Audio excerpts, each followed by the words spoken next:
Huh! It's been a while since we visited Poisson. Maybe we should head over and have a look around.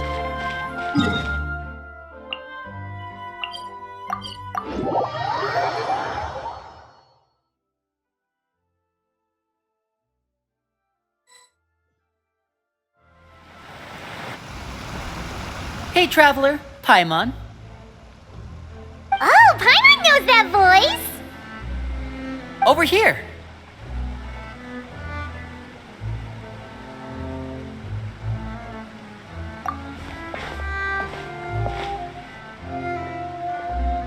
To borrow one of the more popular turns of phrase at the moment, this appears to be quite the fated reunion. Running into you two out of the blue like this has really made my day. I certainly wasn't expecting it. You can say that again. What brings you to Poisson? Wait, Paimon's got it! You must be here for one of your magic shows, right? Actually, we've run into a bit of trouble on the home front, so Father arranged for us to stay in Poisson for the time being. Oh, are Lynette and Fremine here too? Yep, along with most of the other members of the House of the Hearth. You may have noticed Poisson seems a bit more crowded than usual. So you're saying nearly the entire organization has moved to Poisson? Sounds like you've run into way more than just a bit of trouble. What's really going on? Well... Since the two of you are so curious, perhaps I can fill in the gaps. You scared Paimon half to death! Father, you're here. You know... On second thought, maybe we don't need to know. It's all probably super confidential House of the Hearth stuff, right? We totally weren't trying to pry or anything. No need to be nervous. I could sense your genuine concern from your conversation just now. Of course, I can also understand your confusion. Sending so many Fatui here to Poisson, it's only natural that some might suspect an ulterior motive to be involved. I understand. I'm well aware you've had your fair share of confrontations with the Fatui in the past, and I can't exactly guarantee that we'll remain on good terms in the future. As for right now, however, I would say we have little reason to be at odds, wouldn't you agree? The House of the Hearth could stand to be more open with those who have worked so closely with us in the past. As for the issue at hand, well, it hardly relates to any ulterior motive. To be frank, it all stems from a certain rumor circulating around the House of the Hearth. It's an internal matter. What sort of rumor? A rumor that a certain phantom child is hiding away in the House of the Hearth. A phantom child? Ooh, just hearing the name is giving Paimon the creeps. A spirit that should have long ceased to exist is lurking in the shadows of the House of the Hearth. So I decided to bring the children to Poisson before continuing to investigate the situation. I expect I should be able to track down the spirit fairly quickly.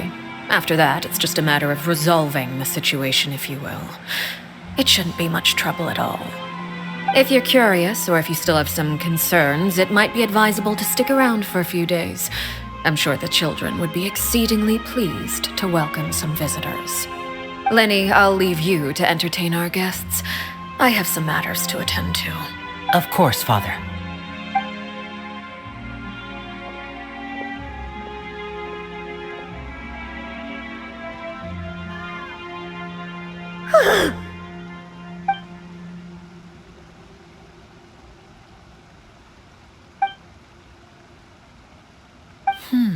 It has long been a dream of mine to invite you to our home and introduce you to my other siblings. You're quite well known in the organization already. A lot of people have been talking about you, especially after everything with the prophecy. If you're willing, why don't you stay a while and have a little chat with us? Alright. We don't have anything else to do right now anyway. But let's be clear, we're just gonna be there as guests, okay? Don't get any funny... Oh, wait a second. For your guests, that probably means we'll be treated to lots of yummy food, right? Of course. During our stay in Poisson, we've been helping out the locals with some fishing. We bring in quite the bounty every day. In fact, today's the perfect chance for me to show you what I can do in the kitchen. Let's go. I'll take you to where we're staying.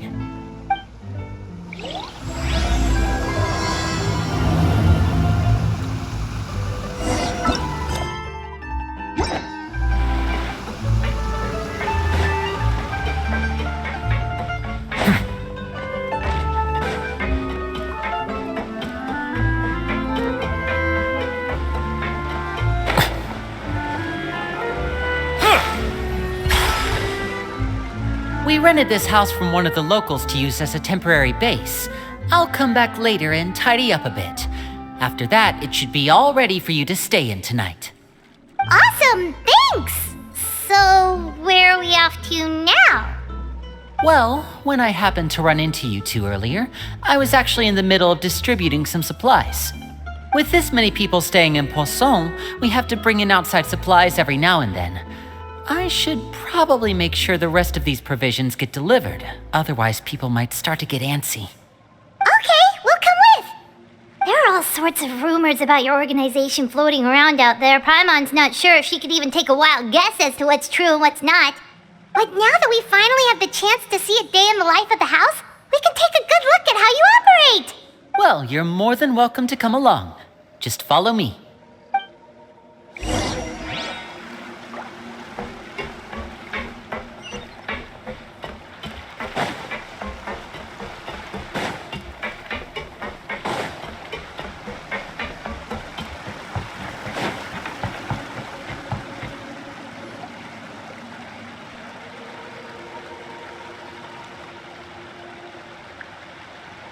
Linny, you're finally here. The supplies. I'm assuming you've... Brought them with me? Yep, here you go. Hello? Something caught your eye? It's the Traveler and Paimon! No way! Come here, everyone! Hurry! The Traveler and Paimon are here! One at a time, please. Don't crowd around them all at once. We don't want to scare off our guests now, do we? Oh, it's alright! Gotta say, Paimon didn't realize we were this famous. Of course! Father and Linny have told us so much about you. Father told us about how you helped Linny. According to her, you're a trustworthy friend. And as far as she's concerned, that's pretty much the highest compliment we've ever heard her give. As you can imagine, everyone's been very curious about you. I heard the Traveler is so strong that she can move a mountain with her bare hands. I heard Paimon eats so much that she can clean out the entire pantry at Hotel de Boer in just 3 days. Wait a second! That's the rumor you heard about Paimon? Oh, not cool at all! Oh, wait. When guests visit, you're supposed to give them gifts and stuff, right? Oh, we don't need something like that. Besides, we don't have anything to give to you. Come on, we insist. I can give you some of my new potions. Just pick your poison. And by that, I mean medicine or actual poison. I've got both. Huh? Or maybe Shaplo can teach you guys about stealth. He's super good at it. He's never been caught. Ah, now that's not a bad idea. I know you usually prefer to fight head-on, but it never hurts to expand your bag of tricks, right? When it comes to eliminating your enemies, staying quiet can go a long way. Trust me, I would know. I was poisoned not too long ago, and I'm still dealing with the after effects. So I'm not quite as good as I was before, but I can still give you some pointers. Wait, when you said gifts, Paimon didn't think you meant poison and stealth tactics. But those are the best things we can give you. You don't like them? Ooh, how about this? Tell me the name of someone who really annoys you, and we'll teach him a lesson for you. All right, Fold, Selwar. I think that's enough suggestions for now. When it comes to being a good host, it's the thought that counts. You don't need a physical gift to make our guests happy. In fact, pestering them with suggestion after suggestion might make them more annoyed than anything. I would say your enthusiasm has certainly gotten across. Really? Awesome! It's been so long since we have had guests to play with. If there's anything you need, just let us know. Yeah, especially if it's poison or something. I've got all sorts of potions for that. Well, we'll talk to you all later. We've still got supplies to distribute. All right, see you later.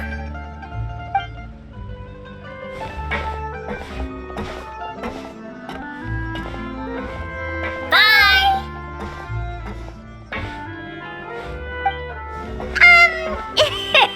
Lindy, about all that poison and stealth tactics talk just now. Scared you, did it? That kind of talk comes with being part of the House of the Hearth. When Foltz was really young, he strangled all of his family pets, just out of curiosity. He was labeled a dangerous problem child and was abandoned by his family. Elwar has an unnatural obsession with potions. Father has forbidden her from trying all the different concoctions she comes up with, but she still tries to test them in secret. You really have to keep an eye on that one. Chaplot is around my age. While I'm mainly responsible for collecting intelligence, he handles surveillance. He's very passionate about his work and has no reservations about taking on some very difficult missions. I know you two probably aren't used to that kind of talk, but I can promise you they only had the best of intentions. Things like stealth tactics and developing different poisons, they really mean a lot to them. They were just trying to share the best of what they could offer, that's all.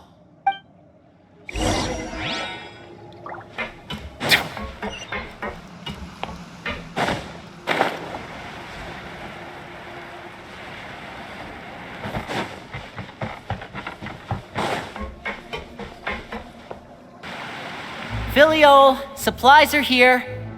Thanks. And who are these two? Outsiders? Allow me to introduce you.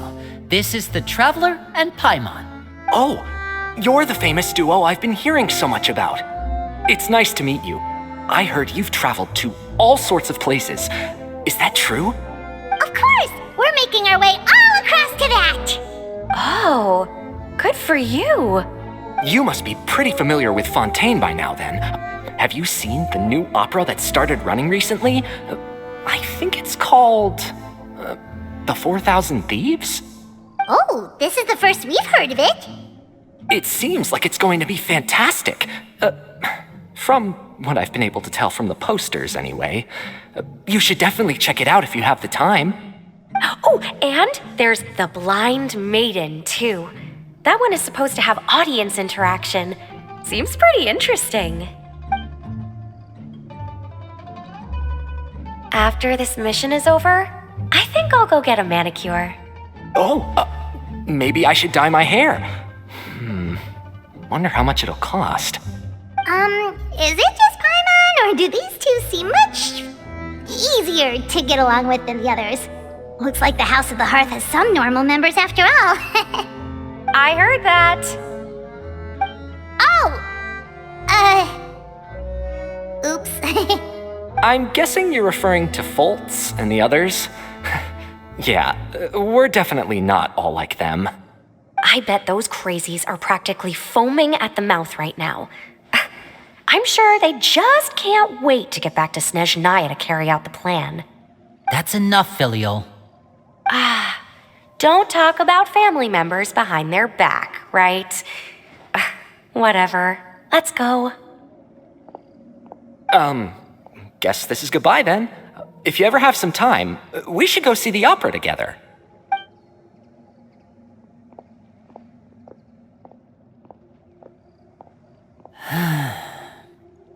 Well, that's it for the supplies. We should probably head back as well.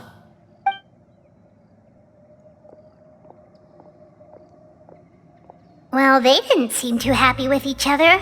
Seems like there could be something more going on here. You're right. We're only here as guests after all. Oh, Linny's getting super far ahead. Come on, let's catch up.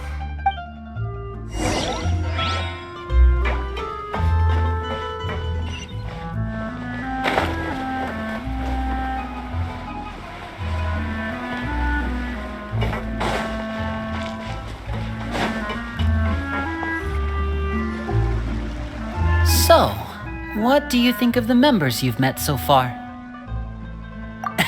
Well, Father is always encouraging us to be strong-willed and independent. So if there's one thing we've got, it's people who aren't afraid to speak their mind. Well, I should probably get cooking. Wanna join? Of course! Then let's head out and... Fremine? What are you doing here? Fremine, nice to see you again! You too. I heard you're here as guests of House of the Hearth. Welcome. We were just going to make some food. Why don't you come along? I could use some help in the kitchen, and I seem to remember you mentioning you wanted to make seafood soup for the traveler in Paimon. Seafood soup? Oh, Paimon's drooling already. Were you looking for something just now, Fremine? Maybe I can help. It's nothing. I just wanted to see if there were any extra supplies. Yeah, we've got some left over. What do you need? Some food and water, and some clean cloth, if possible. No problem. Give me a second here. Food, water... Wait a minute. What do you need all of those for? You're not on any missions as far as I'm aware, and you were just going to come eat with us. So what's this all about? I thought I'd grab an extra portion because I get hungry at night. Could be because I'm growing, you know, and... Fremine, you remember what I told you? You're not like me. Your lying skills still need some work. Tell me what's going on. Is it really bad enough that you have to keep it from your own brother? Maybe it'll be better if we gave them some space.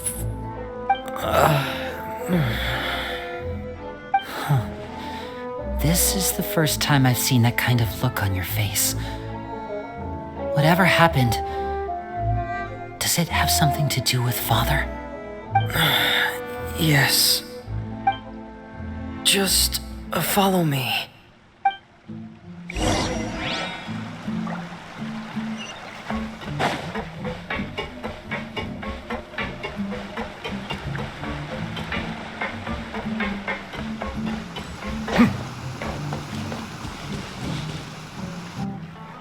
You're back!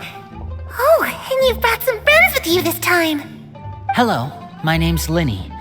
I grew up in the House of the Hearth. And you are? Hi, Linny. I'm also a child of the House of the Hearth, just like you. You can call me Clairvy. Clairvy? It's nice to meet you. Does that name ring any bells, Linny? No, not at all. That's not a name we have on our roster, I'm sure of it.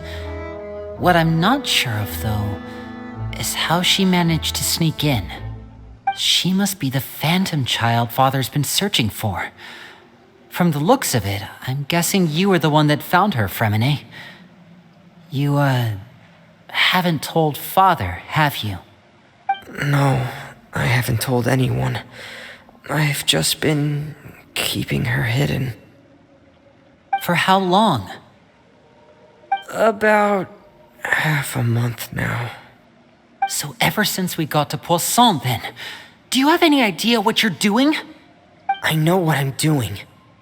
Really? 'Cause from where I'm standing, it looks like you're hiding the very person Father has been trying to find. If Father finds out about this, everyone involved is going to be punished. You know the rules of the house, Fremine. I know you do. Father doesn't tolerate any form of betrayal. So why are you doing this? I've thought it through. And I just can't hand her over like that. Linny, don't you remember last year? Sheplo nearly died after getting poisoned during that one mission. He wasn't able to get back before the poison started taking effect, and not a single person was there to help him. That night, while I was sleeping, I heard a voice telling me to go save him. I opened my eyes, but I couldn't find the source of the voice. I thought maybe I was just hearing things, but I went to look for him anyway. Luckily, I got there with enough time to save his life. That feeling of being haunted, of hearing voices, it's happened many times in the House of the Hearth. I'm sure you've noticed. So what you're saying is, that was her? She was the one who spoke to you that night? Unless there are other spirits roaming around the House of the Hearth, I don't think there's any other possibility. If Clairvy were our enemy, it wouldn't matter whether she was a spirit or an actual child. I would have acted without a second thought, because that's what Father ordered us to do. But she's been living with us, helping us from the shadows all this time. I think that makes her family. I couldn't just hand her over to be dealt with. Not when there's so much we still don't know. So what's your plan then? You can't keep her here forever. Someone is bound to find out eventually. I haven't thought that far yet. I don't want to disobey an order from Father, but I also don't want to put Clairvy in danger. Come with me. There are a couple things I'd like to say to you in private.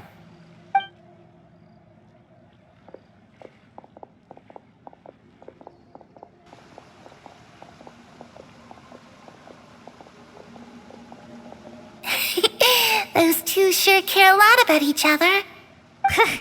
Well, they got a funny way of showing it. From where Paimon was floating, it sure seemed like they were about to bite each other's heads off.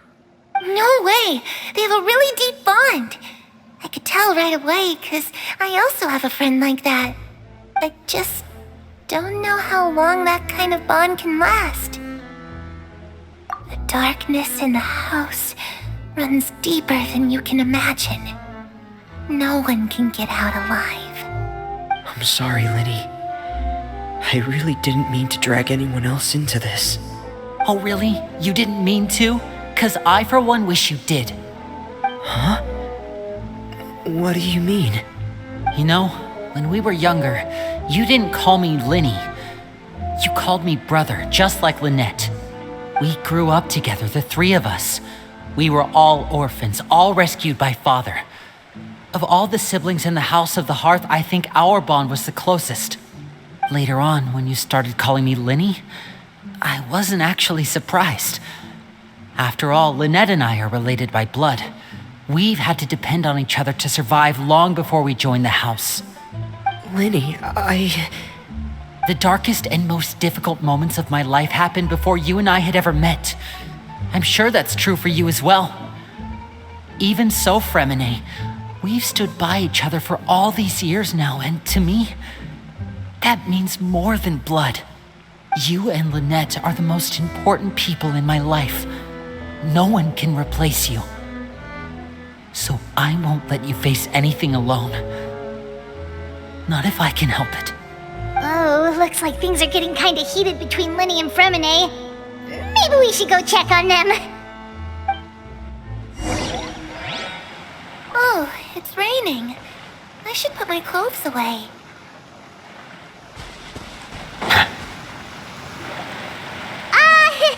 Hey, you two!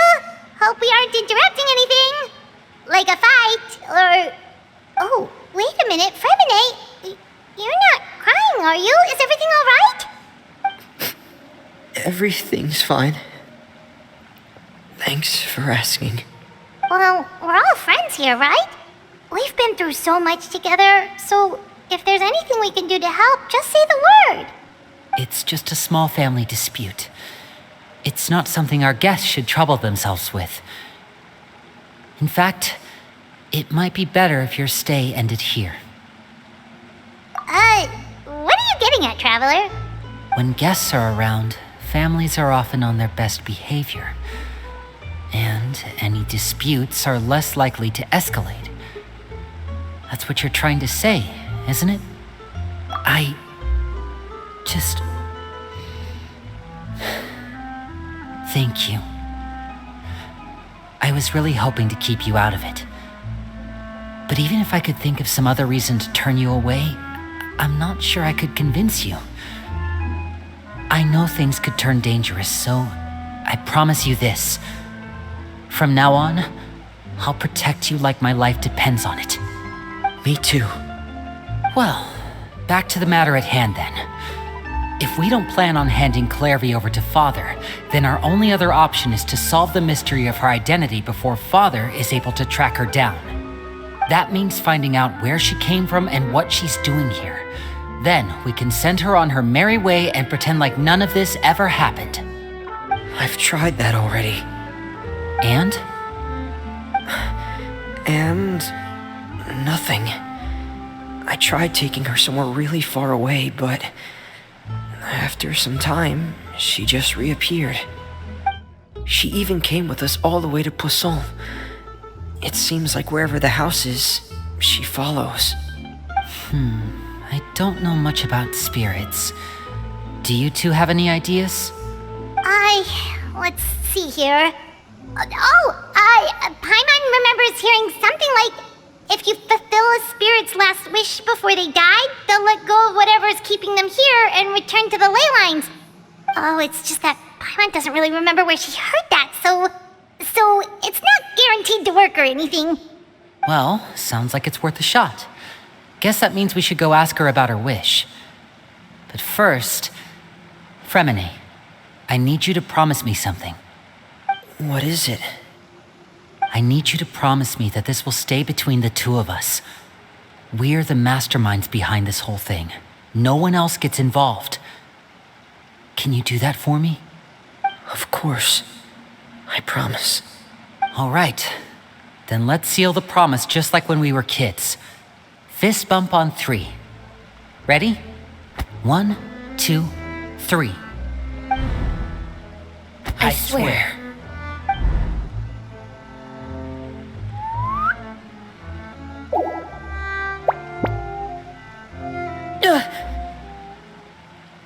Whoa!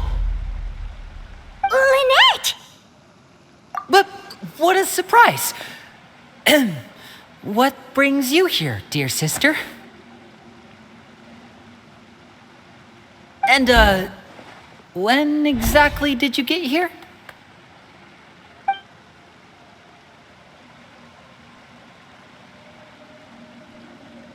You're an idiot, brother. And you too, Fremine.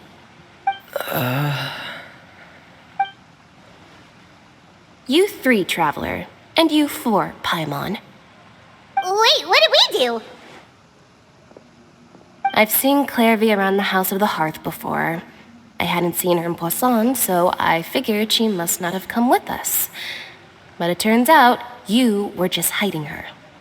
I heard you talking about your plan. Rather than steering clear of the situation, I'd rather fully join in.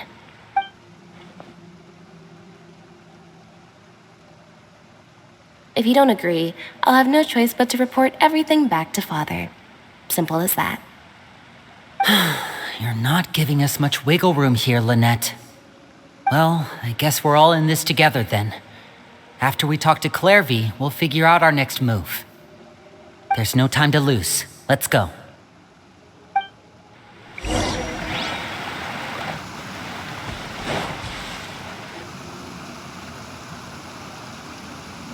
I'm full. Thank you for bringing me this food, you guys. She said she's full, but the food doesn't look like it's even been touched. That's right.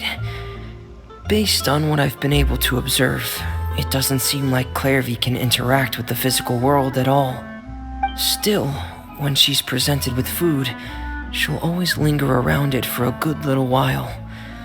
Maybe, in her mind, she really is eating those things. Does she know that she has already passed away? I've tried to ask her, but she didn't answer. My guess is that she's just as confused as we are. Or maybe she couldn't understand the question at all.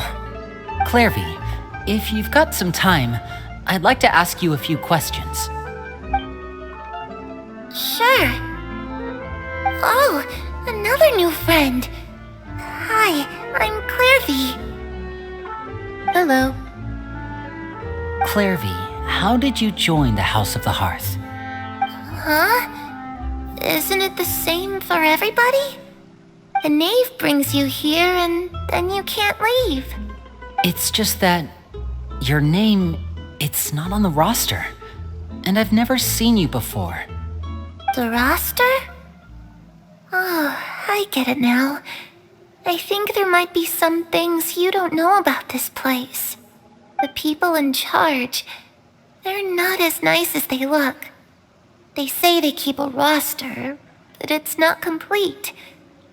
There are a lot of people who aren't on it, and never will be. In this house, some people are family, and other people are just test subjects. Those kinds of people aren't ever going to get a place on the roster, unless it's the roster of people who've been executed. Wait, does that mean the knave... she... Is there anyone that can vouch for you? Perry, she's my best friend. She's the only one I trust in this place. Have either of you heard of that name before? No. Me neither. Clairvy, Perry. Neither of those names are on the roster. But it seems like she's telling the truth. Either that, or this kid's already got a bag of tricks bigger than mine. Maybe we should try a different approach. Clairvy, do you have a wish? A wish? It can be anything you want. Just imagine. It's your birthday, you're blowing out the candles, and your wish is...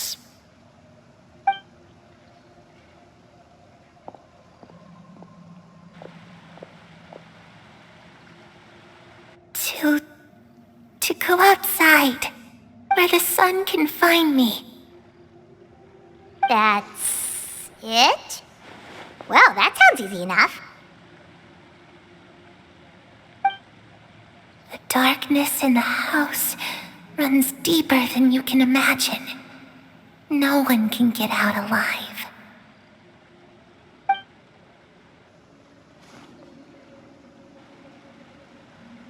Okay, time to divide and conquer.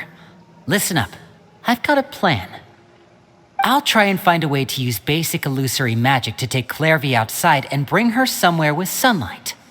Lynette, try and find the list of executions that Clairvy was talking about and see if her name is on it. Fremine, you stay in Poisson. We can't be the only ones who've had run-ins with Clairvy. I need you to collect intel on everything she's said and done. Understood. I'll try my best. What about us? What should we do? I really appreciate your willingness to help, but this is a family matter. I don't want to drag you in too deep. It's too risky. Let me think. Since Father considers you to be guests, maybe you could stick by her side for a little while. You don't need to do anything except keep up some nice, casual conversation. Ah, Paimon gets it. You want us to distract her. I'll give you a magic bird. If Father suspects something, all you need to do is release it when she's not looking, and it'll alert me that something's wrong. Of course, that's only as a last resort. If Father doesn't seem to notice us, there's no need to make contact. We'll reconvene here tonight after all's said and done. If the worst-case scenario happens and we're discovered, just tell Father everything. We're not going to let our guests get punished for our own actions. That's where we draw the line. You too. Okay, this is where we part. Father should be at the beach nearby.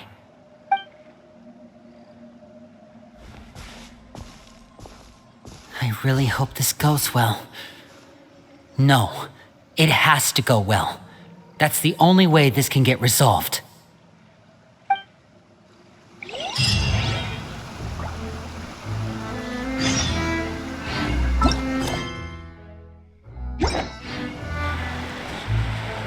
Clairvy, I'd like to take you somewhere.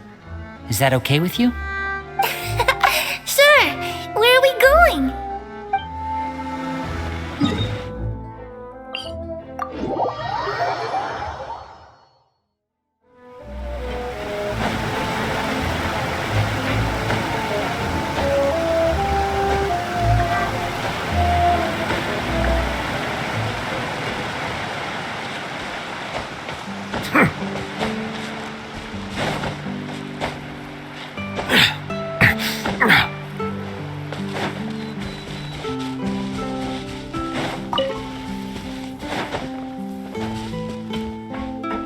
Bow your head. It's the knave and child. Hey, aren't you supposed to be in Snezhnaya recuperating? What are you still doing in Fontaine? Oh, it's you two. I didn't expect to run into you here. I was unconscious for quite a while after the fight in the Primordial Sea. After I woke up, I realized I was being taken back to Snezhnaya, and well, I couldn't have that now, could I? Not when I've still got unfinished business here in Fontaine. So, I mustered up all my strength and made the journey back on my own. What sort of unfinished business are we talking here? It has to do with Skirk, my master. I really wanted to meet up with her, but by the time I got back, she had already left. I still have so many questions for her.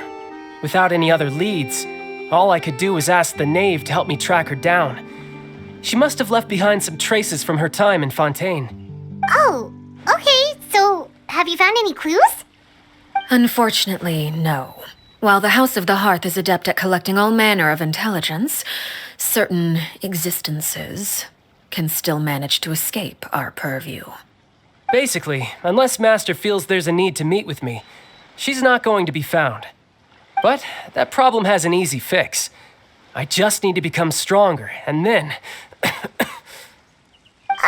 Paimon thinks you should focus on getting better first. The worst of it is over. It's all thanks to that one kid from the House of the Hearth. Elwar, I think her name was. She gave me a bunch of random potions to drink. They didn't go down easy, let me tell you. Pain and chills all over.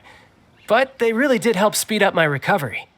And that's good, because it looks like I really do have to head back this time. The old man's been putting the pressure on me. He sent someone to tell me I'm needed for some sort of project. Project Stuja? Yeah, that's the one.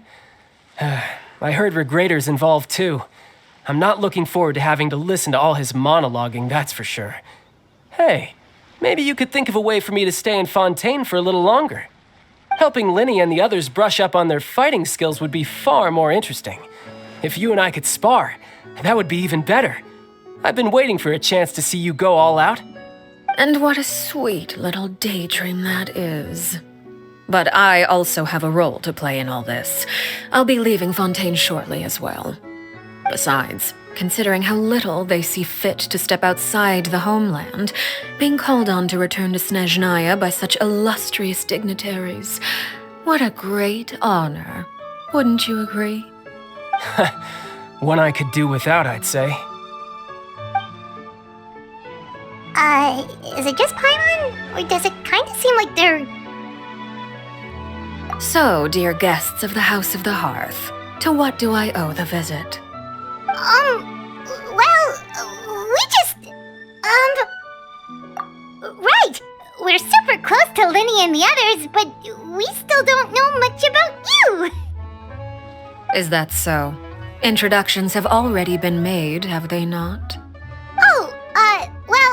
You see? There's only so much you can learn about someone from a short introduction. At least tell us something a little extra, like... Why do you call yourself father? Good question. I'd also like to know. The fact that you have to ask tells me our intelligence work has been quite successful. Telling you the answer to that question would only serve to undermine that success. And we can't have that, now can we? Spoken like a true diplomat. That was some expert sidestepping right there. Well, if there's nothing else, I think I'll take my leave. I still have a small matter to resolve at home. Wait, don't go!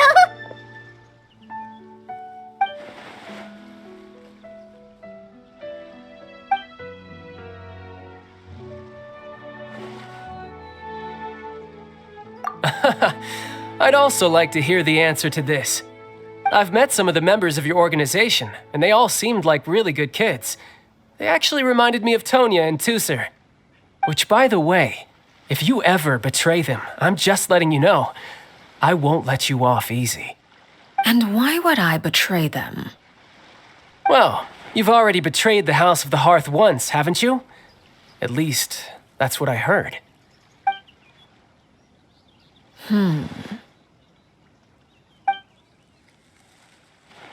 Okay, I admit. That's just what the old man told me. The rooster, I mean.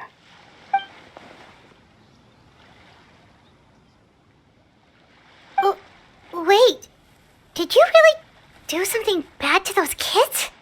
Never mind what I've done. I'm more curious as to what the mighty rooster had to say. Care to enlighten me?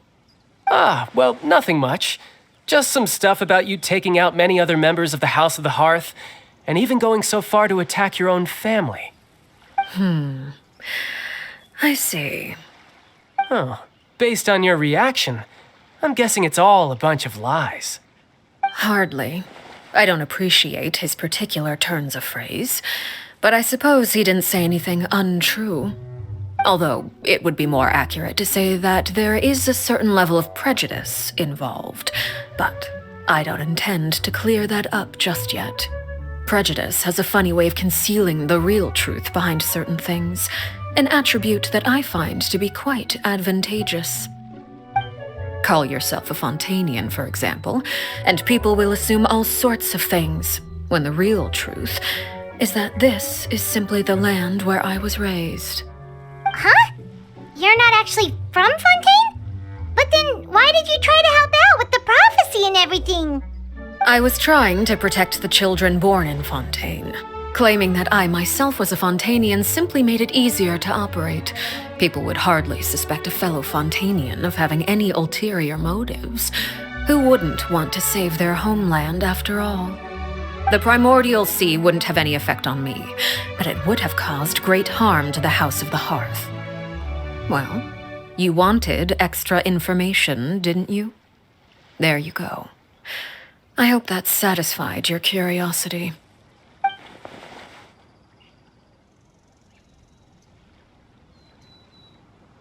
So, you stayed in Fontaine for the kids. I guess I was wrong to believe you'd betray them. Apologies. Looks like I was holding on to some prejudices myself. Good. Like I said, I like it when others have misconceptions of me. Actually, while I was recuperating at the House of the Hearth, there was something else that really caught my attention. I heard that members always resolve disputes and arguments with a friendly spar, and the loser has to back down. Seems pretty cool if you ask me. Would also give them plenty of opportunities to hone their skills. Well, that's only a recent development. In the past, such spars weren't nearly so friendly. The losing party would lose everything, including their life. They were that high stakes? Whew, at least that's not a thing anymore. Well, the current atmosphere's not half bad. I'm a bit jealous, actually. You've got so many family members around you, and you even get to live with them. Having a lot of family around means dealing with a considerable amount of bickering and scheming. Once Tonya and Tusser enter their rebellious phase, I'm sure you'll understand.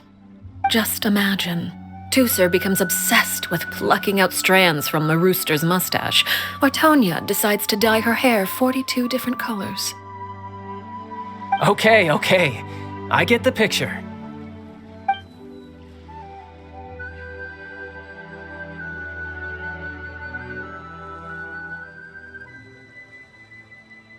Well, would you look at the time? I should probably get going. Traveler, Paimon, I'm not sure where our paths will cross next, but the next time we run into each other, we should definitely try and find some time to spar. Again, maybe this is a conversation we can have when you look less like you're gonna keel over. All right.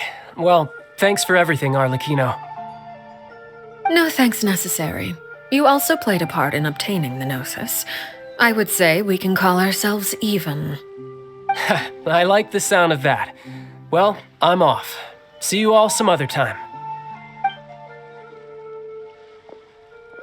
We should probably get going too. Do you want to head back with us? Oh?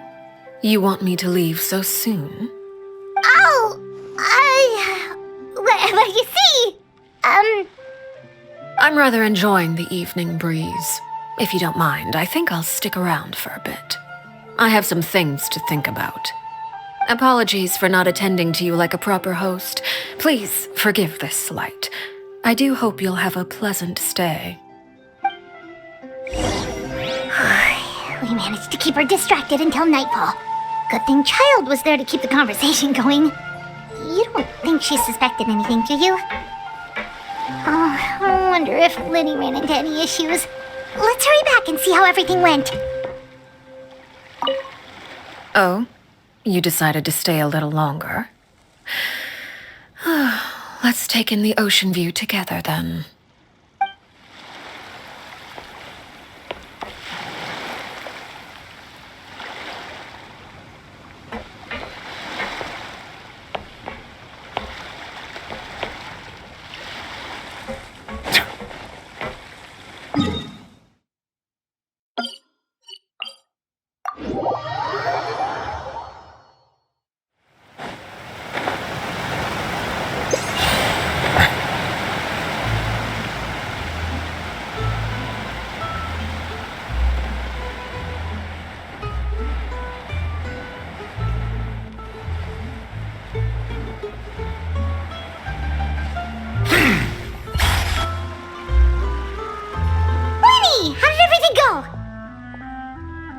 Well, long story short, we ran into a small issue. Clairvy can't go into the sunlight. Everything was fine at first. She followed me up to the surface just like I told her.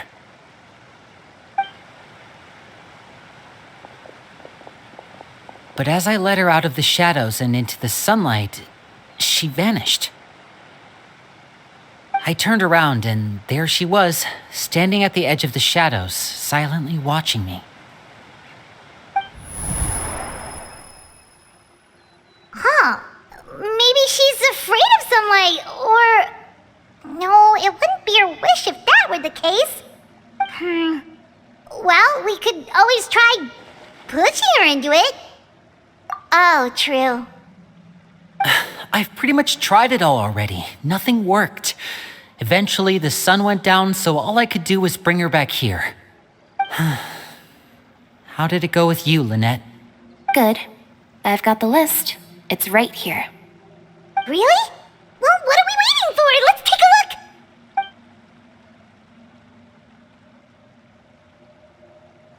Oh, that's a lot of pages. Oh, it's gonna take forever to get through it all. We can each take a section. Here. La Pouillade, L'Endroit, Chambel, Horaire.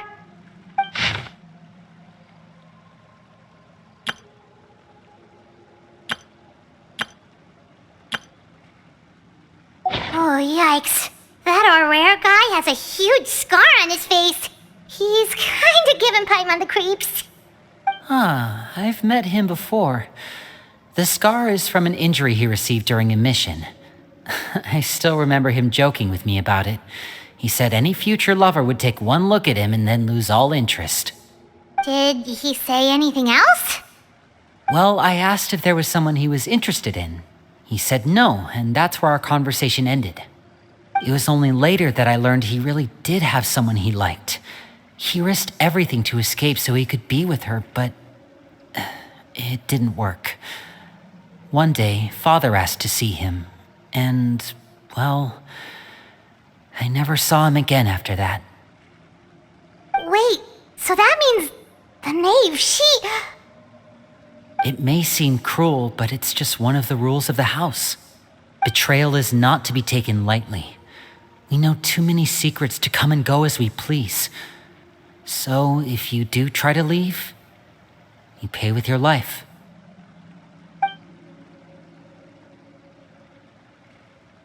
Her name's not here, huh? Well, that's not too surprising. It doesn't seem like this list is complete. It only contains records dating back around 5 years. Let's shift our attention then.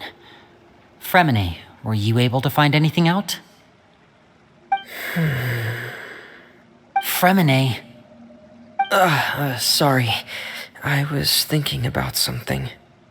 I managed to talk to quite a few people, but I couldn't help but notice that the atmosphere in the house was a little... strange. Strange. Yeah, I mean, I know there have been arguments in the past, times when people haven't gotten along. Chaplot and Filiol are a good example of that. Oh, those are two of the people that we met while delivering supplies. Paimon can see how they might not get along. They had very different vibes, and their, interests seem to be pretty different as well. That's to be expected, actually. Father brought us all here, shared her knowledge with us, taught us how to fight. That's one thing we all share. But that's also where the similarities end. Not all of us feel the same desire to stay here. As members of the House of the Hearth, we're also considered part of the Fatui. And to a lot of people, that's an identity they never asked for. Certain members get older and realize they want something else for themselves. But considering the rules of the house, most people would never say that out loud. People like Chaplot and Foltz are loyal to Father and her vision. They're proud to be part of the Fatui. Filiol and Nantoy, on the other hand, well, they aren't quite as enthusiastic. These kinds of conflicts have always been there. It's not like Father is in the dark about any of this. Well, that's true. But it just feels like things have gotten worse lately. Filiol and the others, it seemed like they were meeting in secret to talk about something. I can't say for sure, but I think they've met Clairvy. You think she's been inciting them to act out? No, not exactly. But I wouldn't be surprised if she said something to them about the darkness in the house and how deep it runs. She's told me about it before. Experiments being run on children. People being used as pawns on the battlefield without so much as the strength to survive. And they just believed all that? Without any evidence? Clairvy's words probably gave them the excuse they were looking for. Whether they actually believe them to be true is secondary. This is all because of Project Stuja, isn't it? Whoa. Hold on a second. What's this Project Stuja all about, huh? This is the second time it's come up now. Sorry, but I'm not sure of the details either. I only know what Father has told us, which is that it's something the Rooster and Regrader have been working on together. Apparently, it has to do with the Fatui's strategic plan for the future. Because the House of the Hearth was so successful in obtaining the Gnosis, we now have the honor of playing a key role in Project Stuja. Wait, but isn't that a good thing? Key role is just another way of saying dangerous role. To us, the whole thing is an inconvenience. Father thinks so too, but she's in no position to refuse. Their plan isn't exactly unreasonable, and they've been funneling the house a lot of funding. It's just that we'll lose a lot of members in the process. Participating in the plan, it's an honor in name only. What they're really trying to do is subdue us. The existence of an intelligence organization outside their control makes them feel uneasy.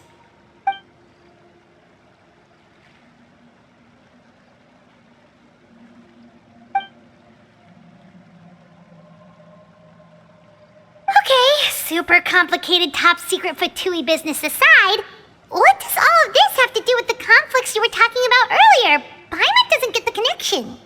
External pressure has a way of exacerbating internal strife. You can't overlook the power of fear either. People are afraid of dying, and that fear is often the impetus for a lot of stupid decisions. I thought resolving the Clairvy situation would make everything go back to normal, but it looks like things are more complicated than I thought. If we leave Filiol and the others to their own devices, sooner or later, Father will be forced to take action. We can only focus on one situation at a time, brother. You're right. Even if we confront Filiol and the others, it won't do any good. It might even make matters worse. We should focus on Clairvy for now. Well, it's getting late. We should head back and get some rest. We'll try again first thing tomorrow. Lynette, you stick with me this time. Fremine, keep a close eye on Filiol and the others. Make sure they don't do anything they'll regret. Good work today, everyone. Have a good night, and I'll see you tomorrow.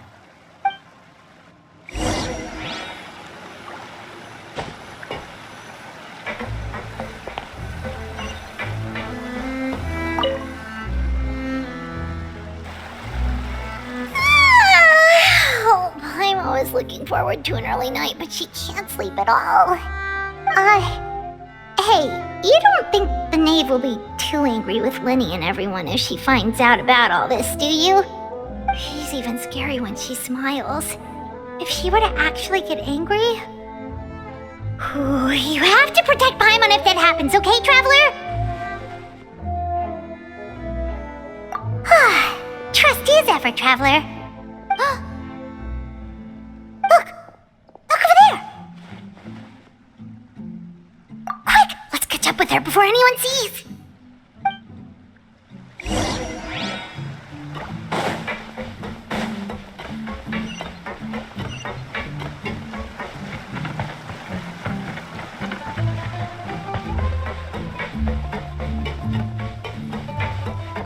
Over there!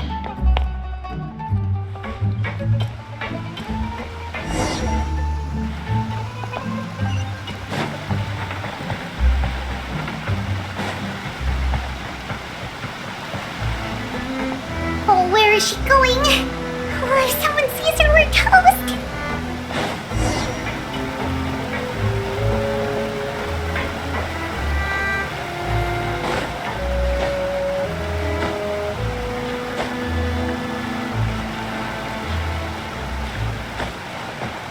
Oh, look! She stopped!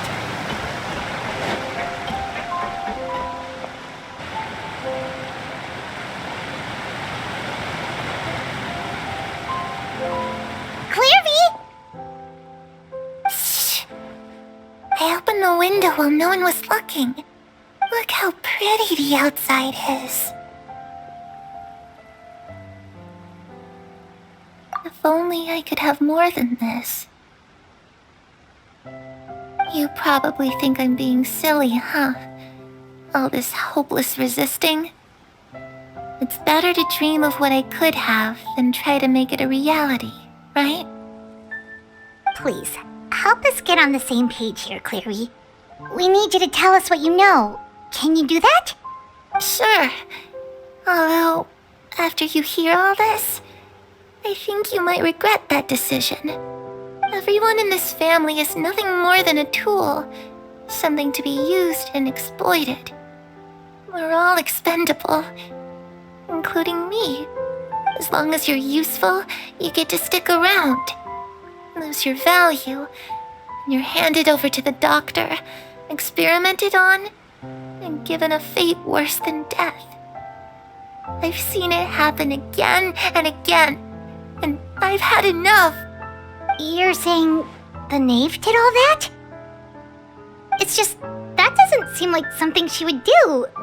She's scary and all, but it seems like even she has lines she wouldn't cross. I knew you wouldn't believe me. Everyone thinks she's a good person. They all think of her like a real mother. Mother? But she doesn't deserve that title. She's disgraced it and tarnished it. And if I had things my way, I'd never see her again. If only Perry were here, she'd understand. Perry? There's that name again. Also, Paimon's getting a strange feeling. It almost feels like she's not really here with us.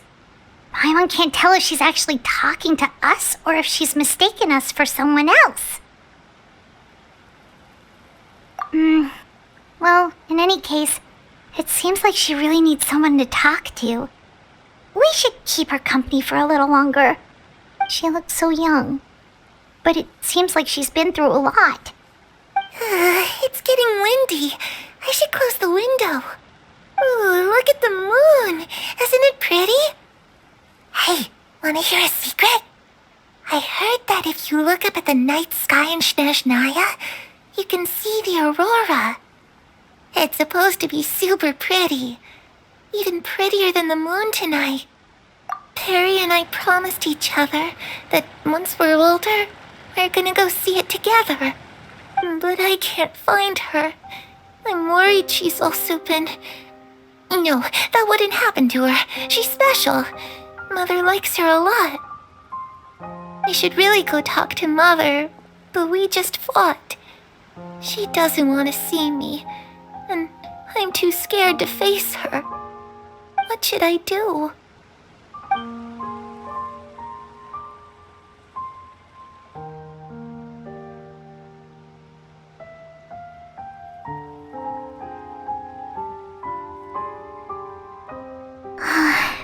Paimon really doesn't understand what's going on with her. Well, let's head back. We've got an early morning tomorrow.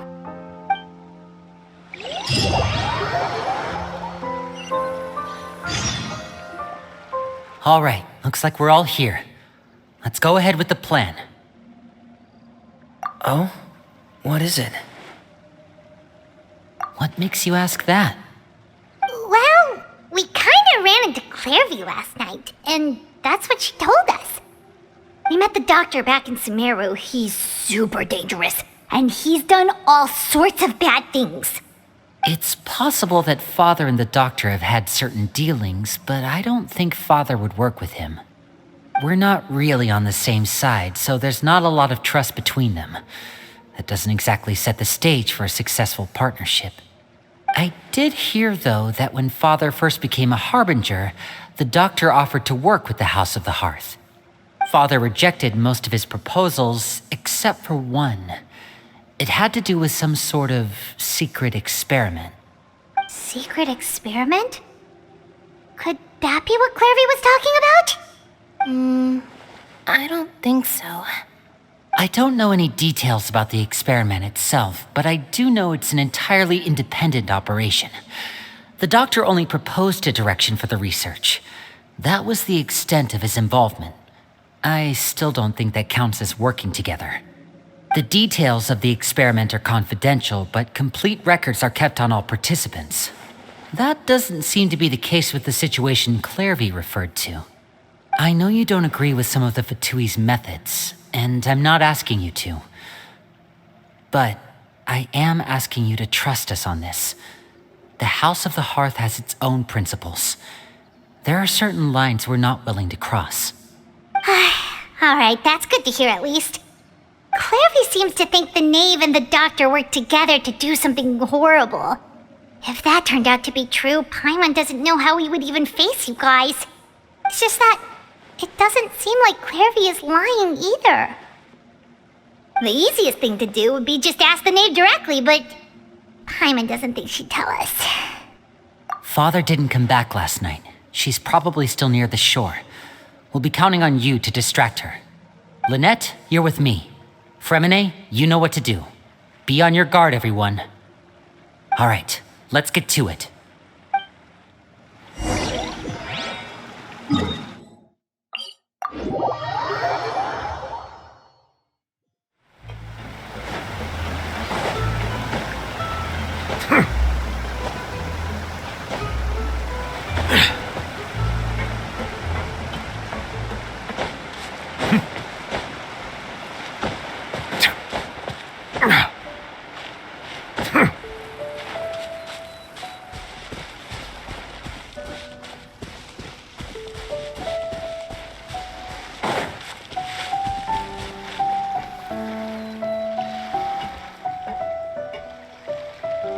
Ah, it's you two again. I must say, you look a bit pale. Did you have trouble sleeping last night? A little. Perhaps if you had less on your mind, you'd be able to absolve yourself of such troubles. So what are you planning to do now? Catch up on some sleep? Or should I give you some time to rack your brain for a topic to discuss before I ask any questions? Although I must profess to being curious.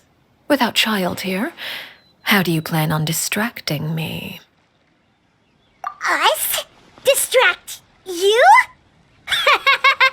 Good one. But no, we were just here for a chat. Looks like you could have used some extra time to think. No matter. If you don't have any other plans, why don't you accompany me somewhere? Don't worry. I'll be sure to steer clear of any scheming children. The ocean breeze is sure nice today. Children always think they can hide things from the grown-ups. But nothing gets past me. Least of all a little scheming. I think I'll let them have at it for a little longer. I can be very patient. Well, I'll leave you to think things over. If you're so inclined, meet me outside the Palais Mermonia. Good things come to children who do as they're told. So I do hope you decide to tag along. If only for your friends' sakes.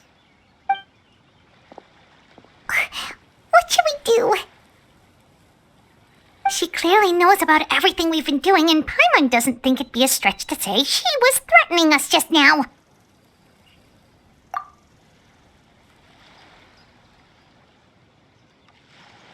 Oh, good idea. Hopefully he sees it in time. Well, we should probably head to the Palais Mermonia. Paimon doesn't want to find out what happens if we don't show up. Based on what the knave was saying just now, it sure didn't seem like it'd be anything good.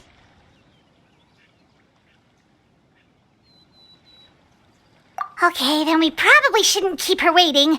It seems like Lynn and the others are on thin ice, so let's do our best to not get them in any more trouble.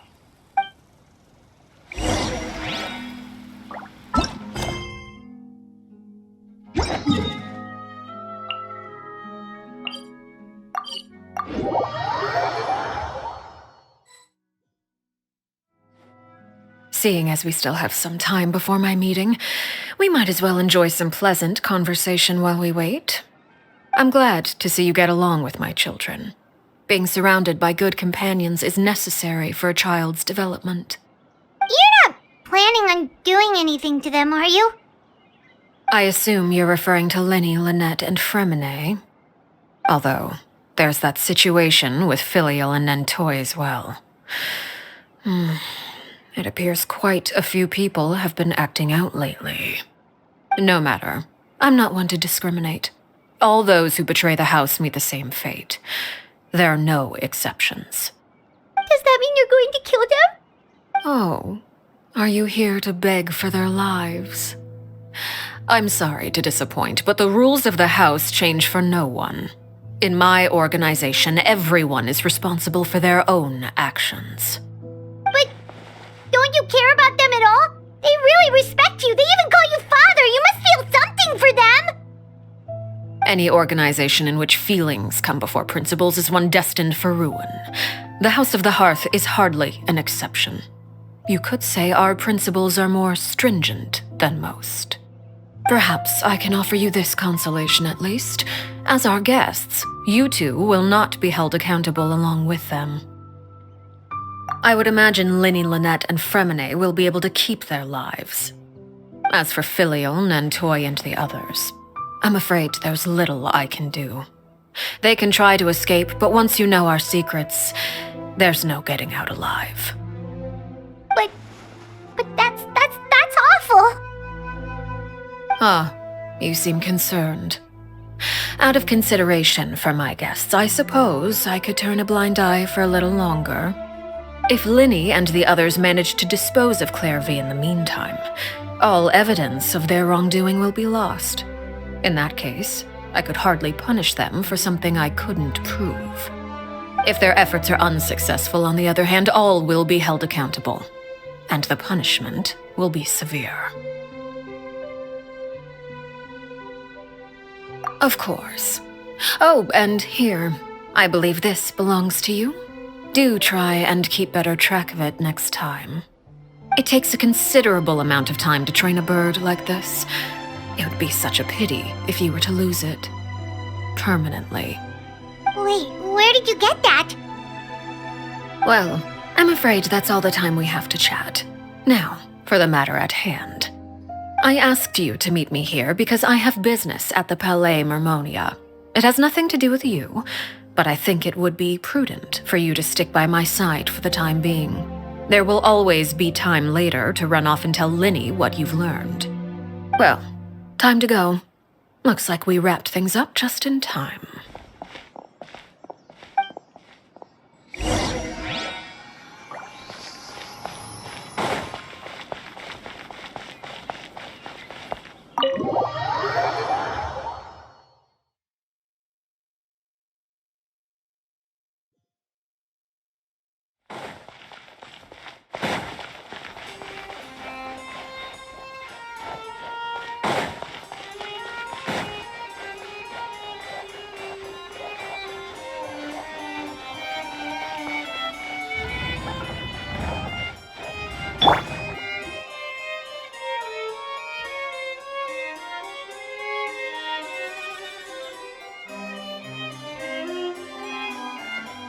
It's been a while, Monsieur Neuvillette.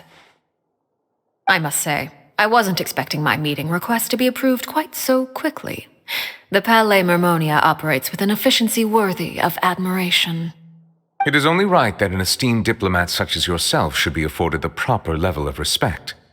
Although, if I may speak plainly, I must confess that I did not anticipate we would have the occasion to meet again after presenting you with the Gnosis. I see you brought the Traveler and Paimon with you as well. If I may inquire as to the purpose of your visit. I'll be departing Fontaine shortly. There is, however, an outstanding matter that I would like to see resolved before I go. It requires a rather lengthy explanation, I'm afraid. So I took the liberty of explaining everything in this proposal. Please review it at your leisure, Monsieur Neuvillette.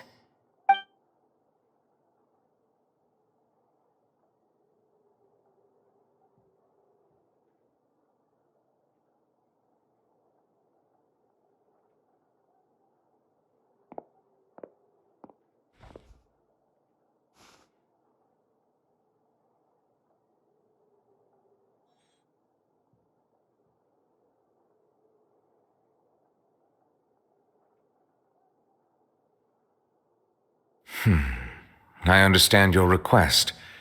However, at the risk of causing offense, I must admit that I fail to see why you would wish for such a thing. I heard you have a certain fondness for water tasting, Monsieur Neuvillette, so allow me to use water as an analogy. A family is like a large body of water with countless rivers flowing in and out. As someone who watches over this system, I would hope that each river that flows from the source will eventually reach the ocean. Of course, objectively speaking, I know this is impossible. Most of the rivers will dry up along the way, disappearing into the ground and leaving nothing but a barren riverbed behind. Not all rivers are destined to reach the ocean, but I would not see their existence rendered meaningless.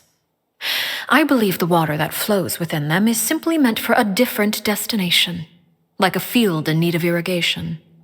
Or perhaps the glass of a certain water-tasting enthusiast. Did you get any of that, Traveler? Your words paint an optimistic picture indeed. Allow me to remind you, however, few among us are willing to sip from a glass filled with tainted water. It may have been tainted at one point in time, but not to worry. I'll make sure it's strained of all impurities and returned to its cleanest form. I seem to recall there being a transactional aspect to your proposal. Perhaps you could expound on that? If you accept my proposal, Monsieur Neuvillette, I will gradually withdraw my forces from Fontaine. And, unless absolutely necessary, I will no longer carry out any special missions within Fontaine. I presume I can take your words to mean that, in the future, cases similar to the Tartuffe assassination will cease to cross my desk? Tartuffe? Ah, that thief who embezzled funds from all those charities, you mean? My deepest condolences to his family, but without any evidence, I cannot imagine how the House of the Hearth might have been involved in his passing. Of course, if you accept my proposal, Monsieur Neuvillette, I'm sure certain measures could be taken to reduce the frequency of such troubles. You choose your words carefully indeed. In that case, I am inclined to accept your proposal. My thanks for your generosity, Monsieur Neuvillette. Well, with that settled, we should be going now. I took the liberty of bringing along 2 bottles of spring water from Snezhnaya for you to enjoy. I do hope I get the chance to hear your impressions. Perhaps at our next meeting, yes? Indeed. I trust you would not overlook your commitment in the meantime. All right, Traveler Paimon. Time to go.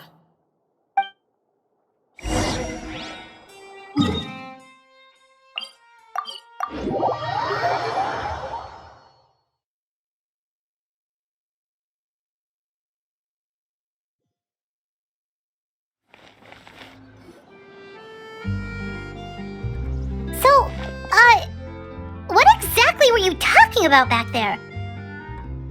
Paimon only heard you mention some rivers, a large body of water, and then some kind of irrigation scheme.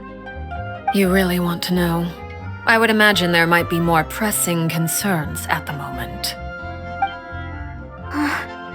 Lenny, Paimon really hopes everything's going okay.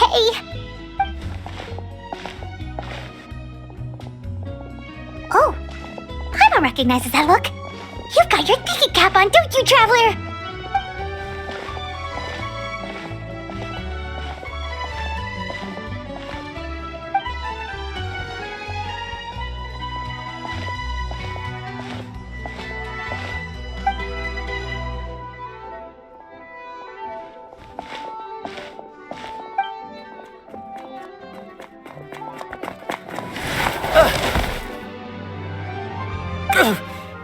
Oh, shoot. Are you alright? Oh, jeez. I'm so sorry.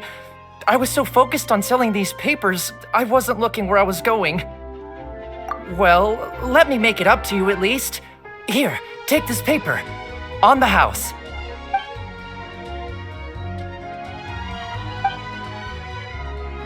Oh, you don't have to give us anything. Please, I want to. It's not like I'm short on supply. All the extras will be useless come tomorrow anyway. It's my fault, really.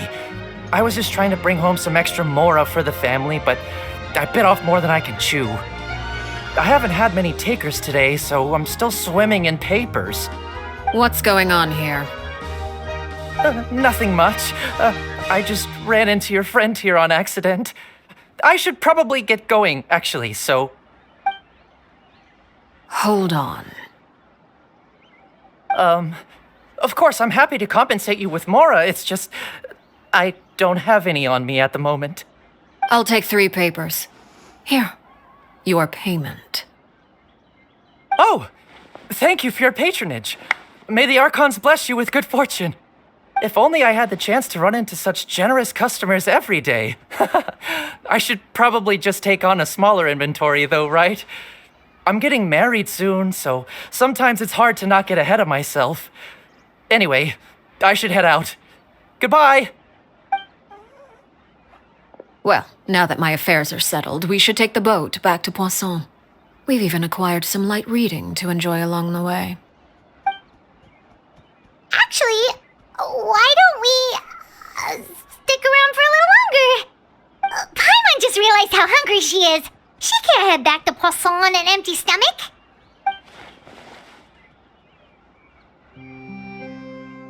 It appears you two are under the impression that delaying our return will somehow alter the situation in your favor. I'm sorry to ruin your fantasy, but your efforts are meaningless. That being said, I could be persuaded to give Linny some extra time. I just have one condition. If you agree to my request, I'll even answer some of your questions. You're quite curious about Claire V, are you not? And my relationship to her. Wait, why are you being so generous all of a sudden? You're not gonna ask us to do something bad, are you? You overestimate yourself. You don't have the talent for bad things. Then what can you possibly... The most important consideration in a negotiation is that both sides receive something they want. Demands and threats only get you so far. Wonderful. Here it is. When the time comes, make the choice that you deem most appropriate in the situation, and lend your help to the House of the Hearth. Okay, sounds normal enough. But what do you mean, when the time comes? When is that supposed to be? That is for you to decide. Then we have a deal. Follow me.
this place? Somewhere long forgotten by everyone. It used to be a grand building. Now it's nothing more than a pile of rubble. No one comes here anymore, nor does anyone care about what once happened here.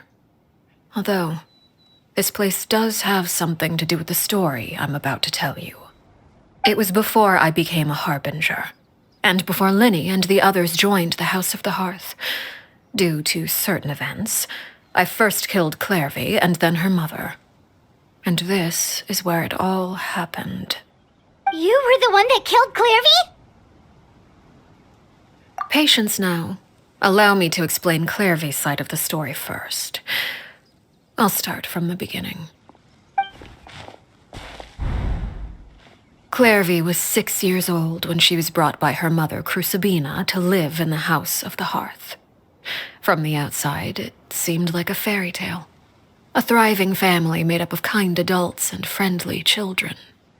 Crucibina was the knave at that time, and the House of the Hearth was under her control. She was Clairvy's mother by blood, but she was also the mother to all the children in the house. Clairvy was happy here, for a time. But she quickly realized that being part of this family wasn't a fairy tale at all. It was a kind of purgatory. Purgatory? Exactly. The House of the Hearth takes in war orphans from all over Tevat. But as for how to raise them, that depends entirely on the person in charge. Crucibina came up with a novel idea. She would teach the children to fight, force them to duel each other, and then crown as the king of the house the child who proved themselves most worthy of inheriting her title. It's difficult to estimate the number of children who died or were maimed in the process. There's little I can say about the ones who died. The ones that emerged with permanent injuries, on the other hand, well, they still served a purpose. They would be handed over to the doctor to be experimented on, or sent away on dangerous missions. Nothing more than tools to be used and then discarded. So those were the experiments Clairvy was talking about. But what actually happened to her? You said that Clairvy was Crucibina's daughter, so if Clairvy tried to convince her to stop what she was doing, Crucibina probably would have listened, right? Despite being Clairvy's mother, Crucibina cared little for her daughter. She forced Clairvy to join the House of the Hearth only as a means to demonstrate her own impartiality as a mother, to prove that she treated all her children equally.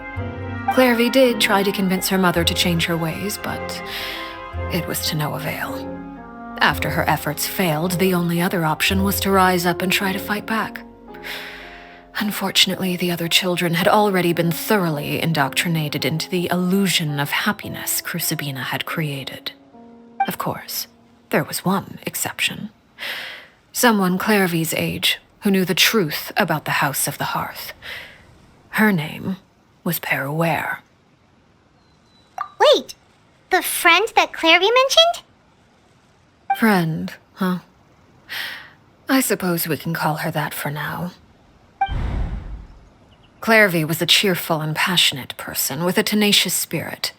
Peruere, on the other hand, was rather cold-blooded. Her cold-blooded nature allowed her to see through Crucibina's facade. Yet, it was also this cold-bloodedness that prevented her from acting against it. At least at first. While Clairvy longed for freedom, Peruere was convinced that, amid all the fighting and violence, she would make it until the end. Despite their differences, the two became fast friends, united by their knowledge of the truth. Clairvy told Peruere that she hoped to create a real family, where no one would be killed or sacrificed. There may have been a certain naivete to her ideas, but Clairvy proved her determination many times over. She tried countless times to run away, ask for help, or expose the truth. But her efforts only earned her beating after beating. The only thing that kept her going was her strength of will. Even with her body racked with pain, she would still stand on her tiptoes and open the window at night. She and Peruere would look out at the moon together, a fierce longing for freedom shining in her eyes. But one day, that light simply vanished. Oh no. What happened? Her hopelessness resulted from a culmination of things. 10 years had passed. 10 years worth of failure after failure. She and Perouer weren't children anymore, but finding any chance to escape still seemed as hopeless as ever. It was during this time that Perouer suggested a new plan. If escaping was out of the question, why not take down the very person sitting on top of this throne of lies? Mother herself. Clairvy rejected that proposal. She claimed that, as a famous harbinger, Crucibina possessed an unimaginable amount of power. Trying to kill her would have an incredibly low chance of success. Clairvy never gave another reason, but Perouer could see it written all over her face. Clairvy still thought of Crucibina as her mother. Killing her own flesh and blood was a line she couldn't bring herself to cross. If she couldn't escape and fight back, then only one option remained. Precisely. Death was the only way that she felt she could be free. It happened during a duel. When she arrived at the dueling ring that day, her partner turned out to be none other than Perouer, the very person that had stood by her side all those years. It was a fierce battle. But ultimately, Clairvy decided to let Perouer end her life. From that moment on, Perouer's journey was one written in flames. When the rain finally came and washed it all away, there she stood, the sole victor in Mother's endless game of slaughter, a trail of corpses strewn across her path to success. It was the very result she had predicted 10 years prior. Even then, she believed she would make it until the end. She wasn't surprised by the fact that she emerged as Mother's undisputed heir. Rather, her success left her with an inexplicable sense of restlessness. She was unsettled, and there was only one thing that could quell that sensation. Perhaps you two would like to take a guess as to what it was? Crucibina, you mean? But... Correct. This is the place where Perouer killed her best friend.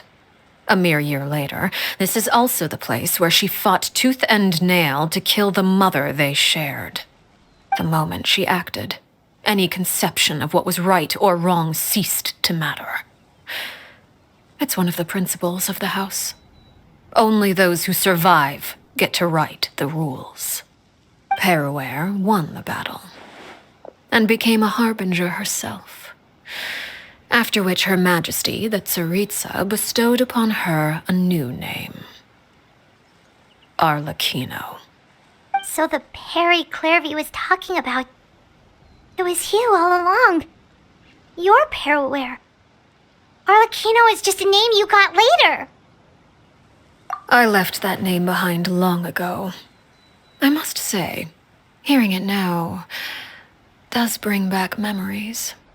After I defeated Crucibina, the moniker of Mother died with her. I chose to forego the title she called herself, and even chose to give up my own name. I rebuilt the House of the Hearth under a new identity, not only as Arlecchino, but as father. And that is where the story ends. Any more questions?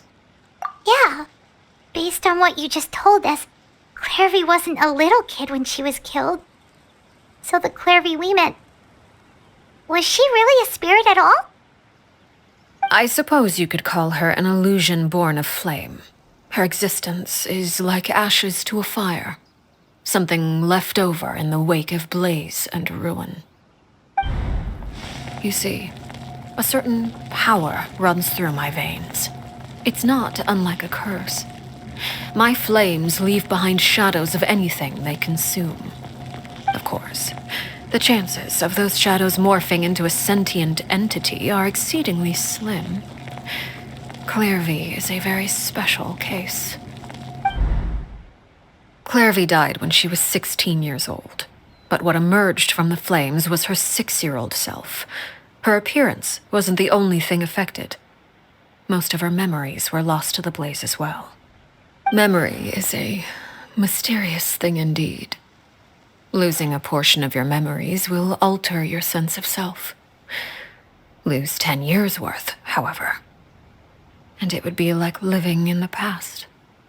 Like returning to a version of yourself that never grew up. No wonder Paimon got such a weird feeling when we were talking to her. Perhaps I should put it this way. Clairvy is someone trapped in time. It may seem like she exists with us in the present, but she truly lives in the confines of her own past. So if all of that is true, then you must have known about Clairvy for a long time. Indeed. She's a rather volatile and unstable entity.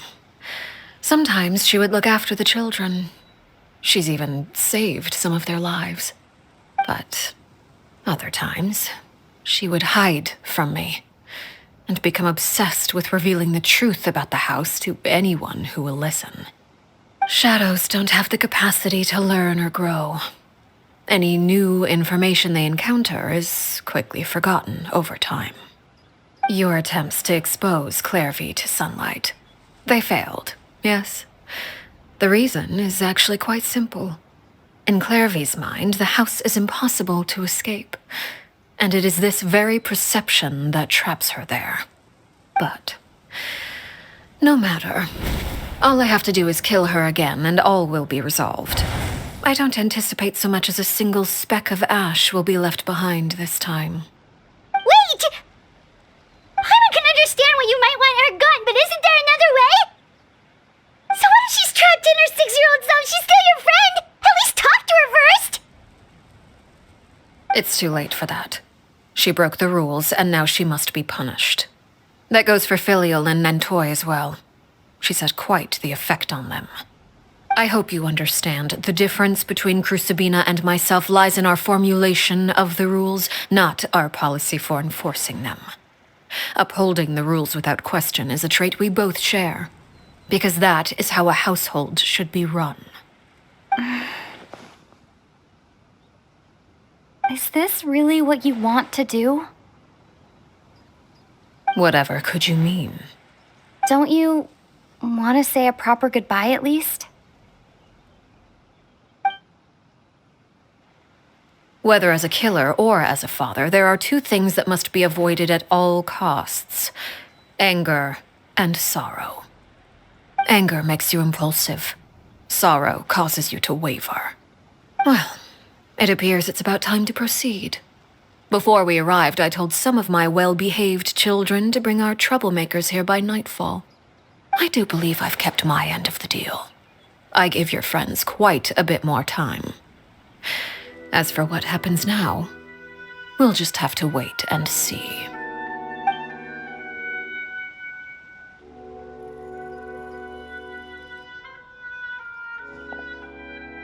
Here they are, Father.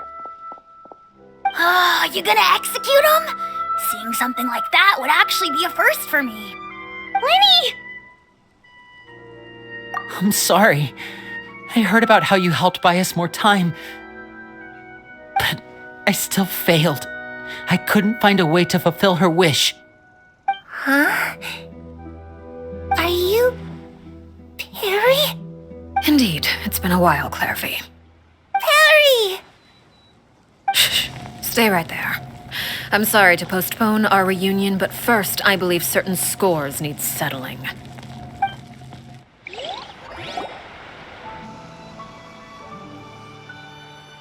Father, let me explain. Out of my way. Father! You chose to conceal a threat to the house, and for that, you must be punished. Overall, however, I suppose your wrongdoing is hardly the most egregious of the bunch, so I'll deal with your punishments later. As for right now, the more pressing concerns are the traitors among us. By traitors? Do you mean us? Father, let me explain. We didn't mean to. Fultz, why don't you share what you heard? Yes, Father. Secret Midnight Meeting number 3. Participants, Filial, Nantoi, Sato, Tadi. Nantoi clearly said, if only Father wasn't the one who took us in. Sato added, I'm sick of this life. I just want to live as a normal person. Filial was the worst of them all. She called us crazies and said a bunch of mean things about Father. I did not! You're lying! Fultz is trying to frame us. It's not like I'm the only one who heard those things. After that, you and Toddy and a bunch of other people started talking about Clairvy. You were using all those things Clairvy brought up as an excuse to question Father. We're birds locked in a cage. The only way out is to destroy it. That's what you said, wasn't it? You little. You just want me gone, don't you? What did I ever do to you, huh? And you, Sheplo, have you forgotten who stood by your sickbed, watched over you, and changed your dressings? Come on, let's hear it then. What's your reason for all this?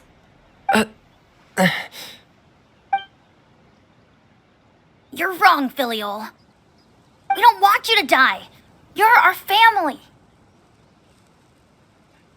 Liar. You wouldn't be doing this if that were the case. So why? Why have you backed us into a corner? We all live in the House of the Hearth. You know the type of work we do, Filial. A single betrayal can cost dozens of us our lives.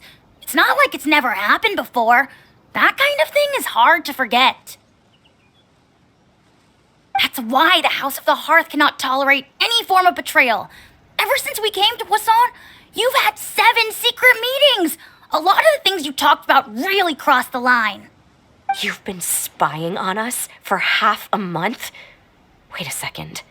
Now that I think about it, the move to Poisson was just a way to make it easier to spy on us, wasn't it?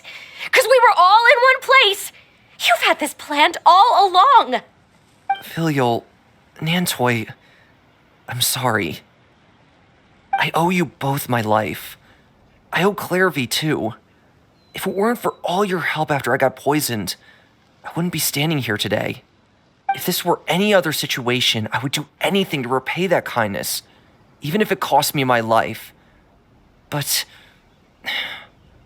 rules are rules. I'm sorry. My hands are tied. Why? Why? That's enough, Filial. We made a mistake, and we should own up to it. We broke the rules, plain and simple. And now we have to face the consequences. I'm sorry, Sheplo. Fultz. I'm sorry, Father. We accept our punishment. Chapleau, according to the rules of the House of the Hearth, how should these traitors be punished? All those who betray the house pay with their lives. And so it shall be.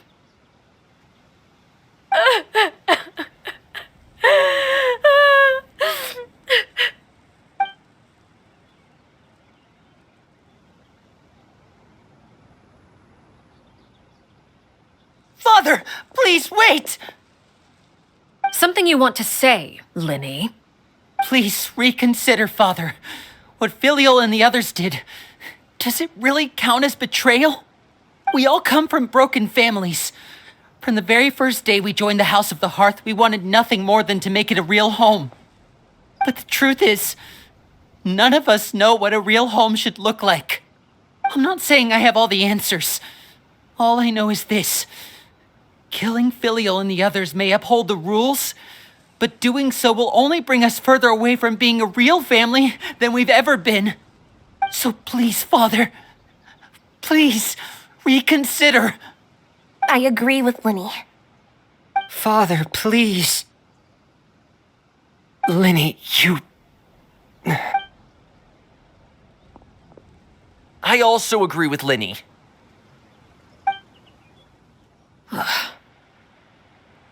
An order once given cannot be rescinded. However, given the extent of your determination, I suppose we shall have to go about this a different way. Draw your weapons and face me. Our weapons? Father, are you referring to a duel? Precisely. The rules of the house will not be altered. Traitors must be punished. However, resolving disputes with a duel is also one of our rules, one that also applies to me. Demonstrate a sufficient showing of strength, and I shall offer a concession. Wait. Beat Father in a duel? Impossible.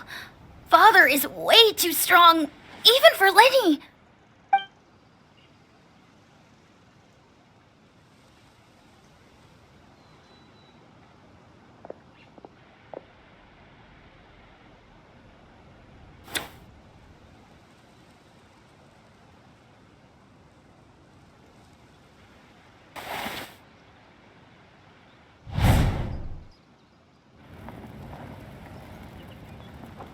Did you hear that, Traveler?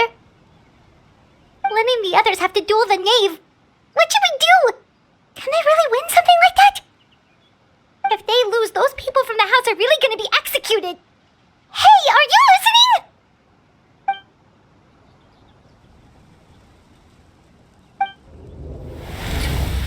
Don't you want to say a proper goodbye at least?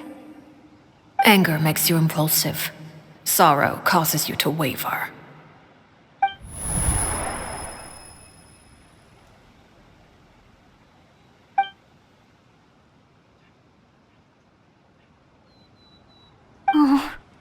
Looking at that expression on her face, she seems really serious about this. Guess that means there's no chance she's throwing the duel on purpose, huh? When guests are around, families are often on their best behavior. And any disputes are less likely to escalate. When the time comes, make the choice that you deem most appropriate in the situation, and lend your help to the House of the Hearth. What's wrong, Traveler? Hey, where are you going? Traveler?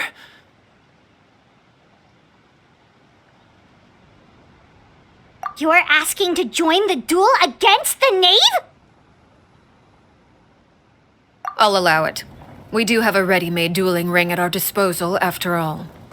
All I would advise is this. Keep a firm grasp on your weapon, and give it your all. Any less, and you may just lose your life.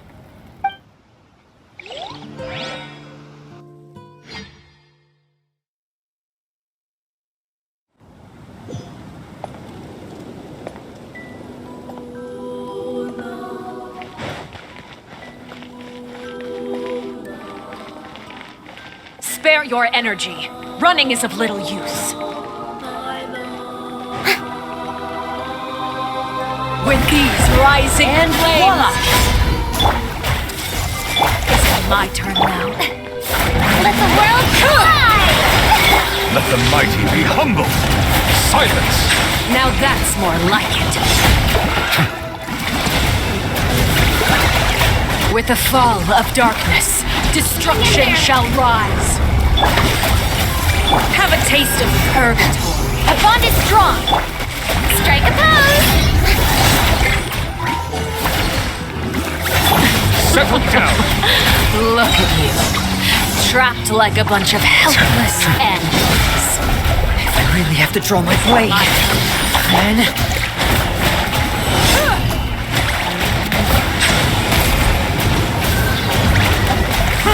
Get with me.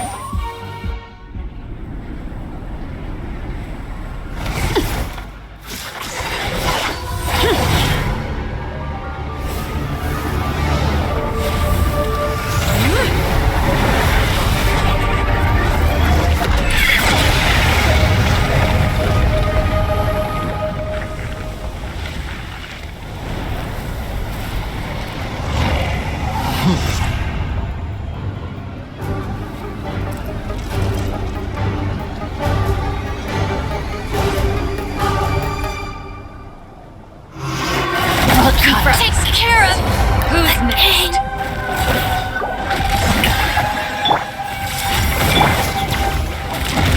Now's our chance! Over here!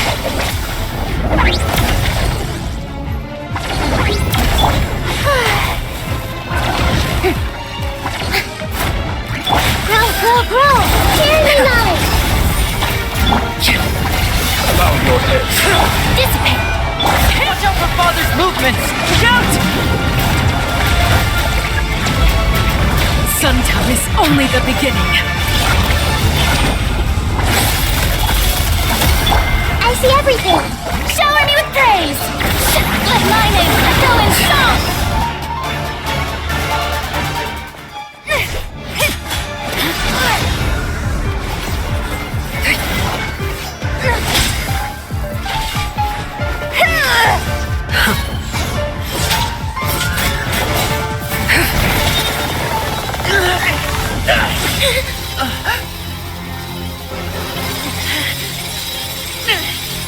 You should know better than to crowd in one place.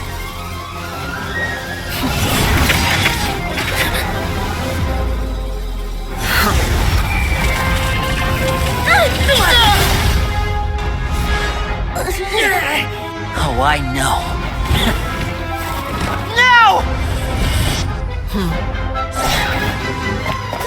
I'm sorry, Father!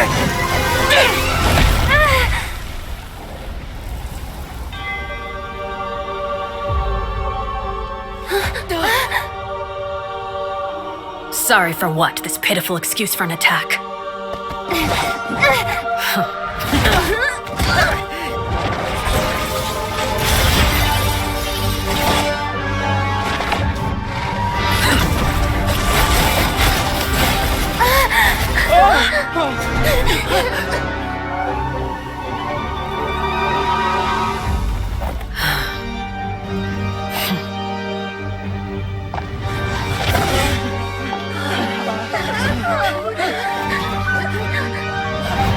Father, no!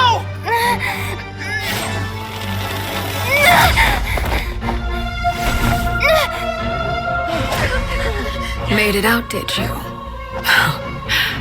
You're stronger than I expected.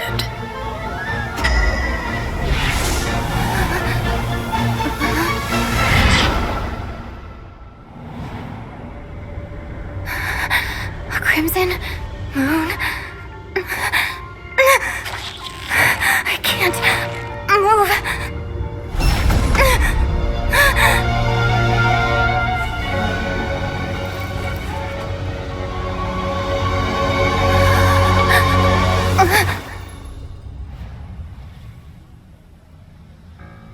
Still, not strong enough to beat me.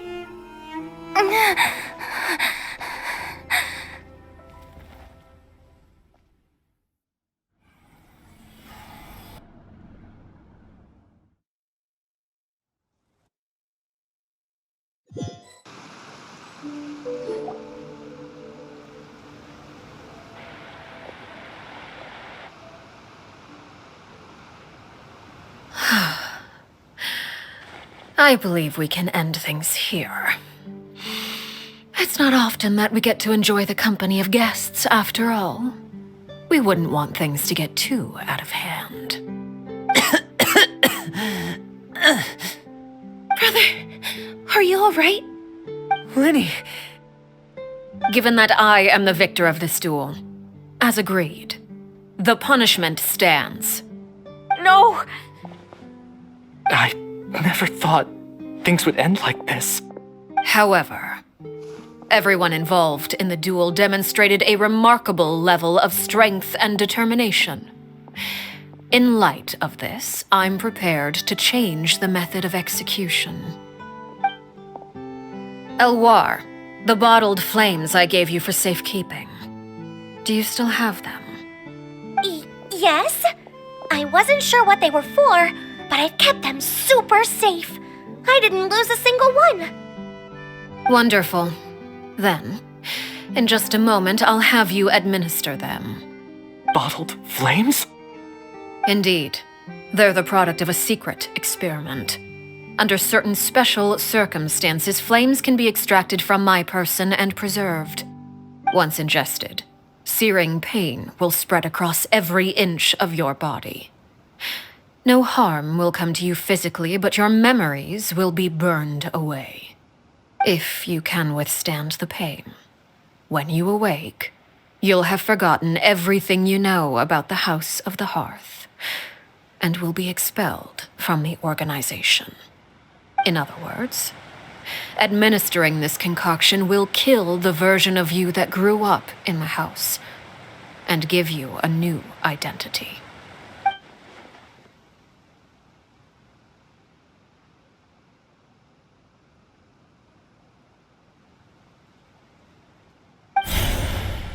Memory is a mysterious thing indeed.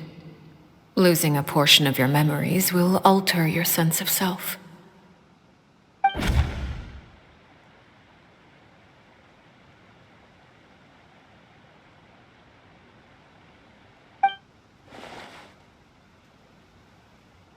So, you're just letting us go, Father? You misunderstand. Memories are extremely important. Once consumed by flame, the version of you standing before me will die, and our secrets will die with you. So no, I don't intend to just let you go, because the person who survives will be nothing but a stranger. Even so, I won't have to live in fear anymore. I'm sorry, Father. I'm sorry I let you down. But I really... Don't cry, Filial. You haven't left the house yet, so there are still rules to be followed, yes? Remember what I taught you. Anger makes you impulsive, sorrow causes you to waver. Don't let yourself be controlled by your emotions. Of course. I'll remember. Dry your tears, and go pursue the life you really want. Yes, Father. Chaplot, Fultz, Elwar, take them back to Poisson. And bring Linny and the others as well. I prepared 3 extra vials of bottled flames. As for whether to take them, the choice is yours. Goodbye, children. The next time we meet, I will no longer be your father. Thank you for all you've done for the house. I hope you have bright futures ahead of you.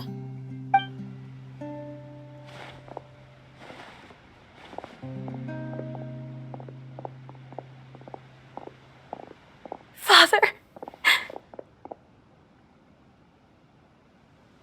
Let's go.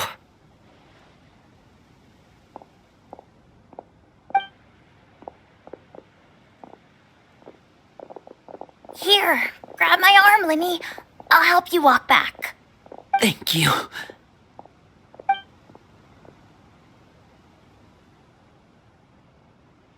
Clairvy.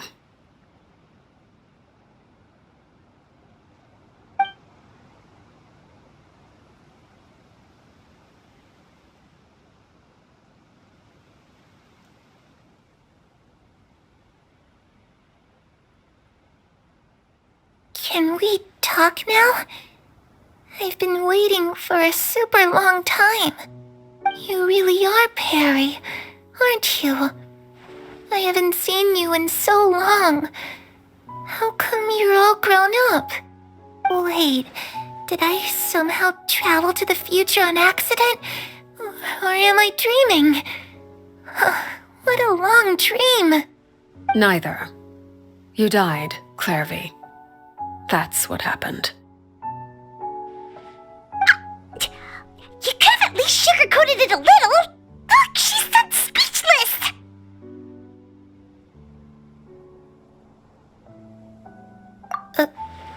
Oh. Okay then. Huh? That's it? You accepted it just like that? Yep. If that's what Perry says happened, then I believe her. Perry wouldn't lie to me. Plus, I don't really need to know why I'm like this. I'm more curious about what happens in the future. If you're a harbinger now, Perry, that means Mother is gone, isn't she? Can you tell me about it? I want to know what happened to her. And to me. You never stopped trying to defy fate. At first, no one believed you. You could only vent your frustrations to the moon. In fact, you often sought comfort in the night sky. You wanted to see the aurora, so one night we promised each other we would go to Snezhnaya to see it together. Later on, you tried to run away, but you were brought back each time. Mother spared your life, but it wasn't out of kindness. Instead, she decided to make an example of you by slowly torturing you over time. That way, the other children would know what happens to traitors. Still, you never gave up. Mother hoped that through ruthless duel after ruthless duel, she would be able to crown an ultimate victor among the children she raised.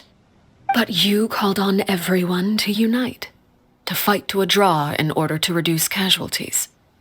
Your efforts may have only delayed the inevitable, but still.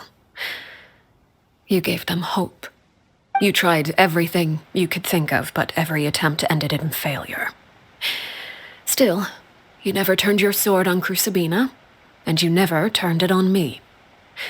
On that gloomy day, you told me, "For the last 16 years of my life, I've done everything I can to fight for freedom. But now, I realize that the only freedom I truly possess is the freedom to choose to die." I never imagined I would say something like that. I must have been feeling really worn down. But somehow, I still think I understand. According to Mother's plan, only one of us was going to make it until the end. And I always hoped that person would be you. If I could do it all over again, I still don't think I would make a different choice. Even when I first met you, I knew you'd be able to do what I couldn't. Is that so? Even now, I'm not sure I truly understand what kind of freedom you were trying to pursue. But as the head of the House of the Hearth and as the children's father, I've tried to give them the most basic of freedoms. The freedom to choose their own fate. It's something I discussed with the Eudex of Fontaine. The children who want to leave the house will have their memories wiped clean of all secrets pertaining to the organization. In return, they will be allowed to live a normal life in Fontaine without being prosecuted for their past. Of course, I won't simply hand freedom to them on a silver platter. They have to fight for it and prove themselves worthy of it. Only freedom that is earned has true value. That's more than enough. That's exactly the kind of life I was fighting for. You know, Perry, I think you're a pretty amazing king, and a really great father, too. I'm really happy that you're the one who took over the house. I guess I do have one regret, though. I still haven't seen the outside world. Well, it just so happens that our dear guests over here have been to many nations and traveled to countless places. Perhaps they would be willing to tell you what the outside world is like. Really? Of course! We've traveled all over the place. We've got so many stories, we could probably talk your ears off for 3 days straight! You know, I used to dream of being a bard. Playing the lute while singing into the winds of freedom. Even if there was no one there to listen, I would have continued to sing no matter what. Ah, that's where Mora comes from. I never knew that before. If I had some Mora, I would buy 3 new dresses. One for me, one for Perry, and one for Mother. It's just too bad Perry doesn't like wearing dresses. And Mother, well, she probably wouldn't accept something like that either. I guess I'd just have to keep them all for me then. I could wear a different one every day. Those yokai you mentioned, what do they look like? I once saw a drawing of this one guy with horns on his head and a super scary face. Are there any yokai like that? Oh, sounds like you're talking about an Oni. Yep, we've met one, and let Paimon tell you, they're not nearly as scary as they look.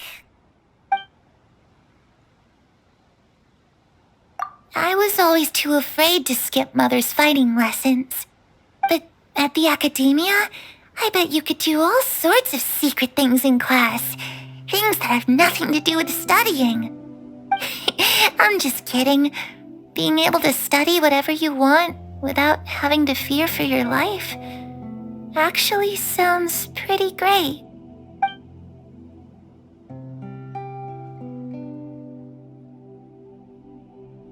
The situation was super dangerous. Lenny and Lynette were accused of committing a crime, and they were going to have to stand trial at the Opera Epicles. Oh no, that must have been hard for all of you. What happened next? Don't worry, we were able to turn the situation around super quickly, all thanks to Detective Paimon, of course. How'd you do that? Come on, tell me. Okay, so it was like this. After the failed magic show, we rushed to the scene and...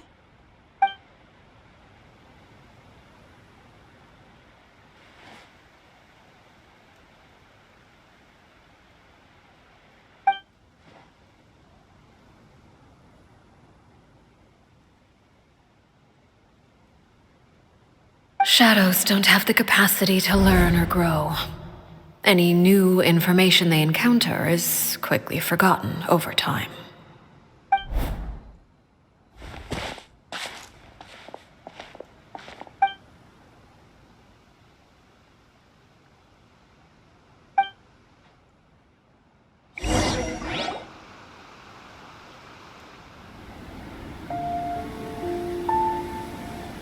Clairvy, you've worked tirelessly from the shadows to overthrow the House of the Hearth.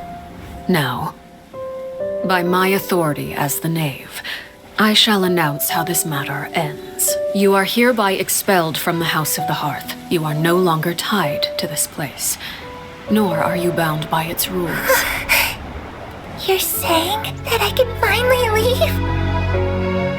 I get to experience the outside world as well? Oh, I almost forgot. There's no getting older for me. Still, seeing who you grew up to be makes me really happy, Parallel. Take care of yourself. Goodbye. May we meet again someday.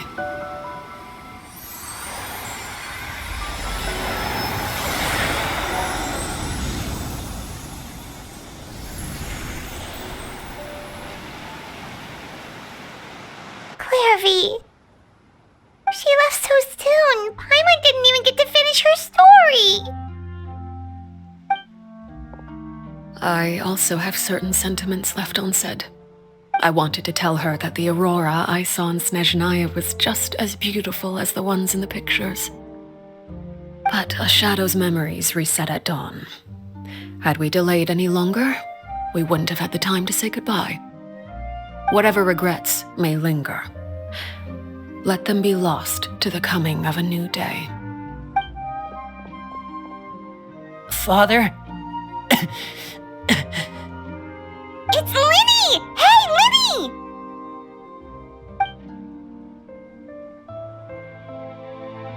What is he doing back here? Let's go check it out.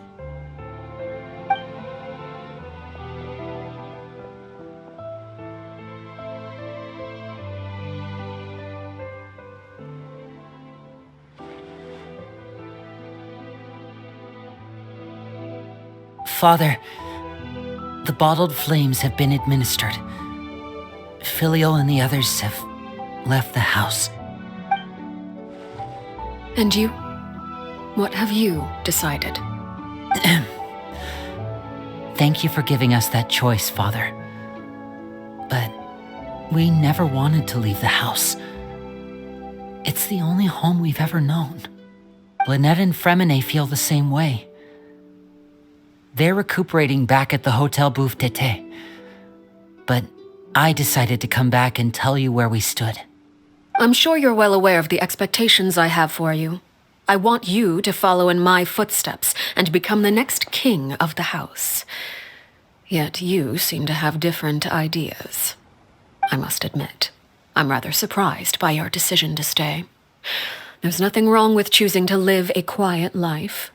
Leading this organization is a heavy responsibility, one not so easily carried by someone forced onto the throne. I just never understood what you saw in me. What made you believe I was deserving of that throne? You're brave, talented, and, most importantly, you cherish your family. You would do anything to protect them, even if it costs you your life.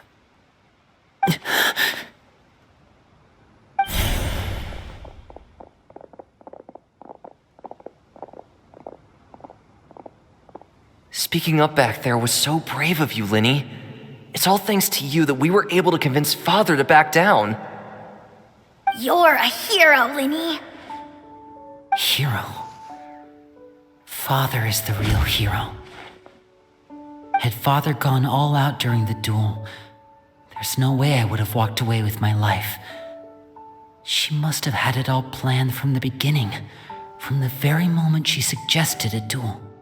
I'm not deserving of that title. I'm not strong enough or smart enough. You're wrong.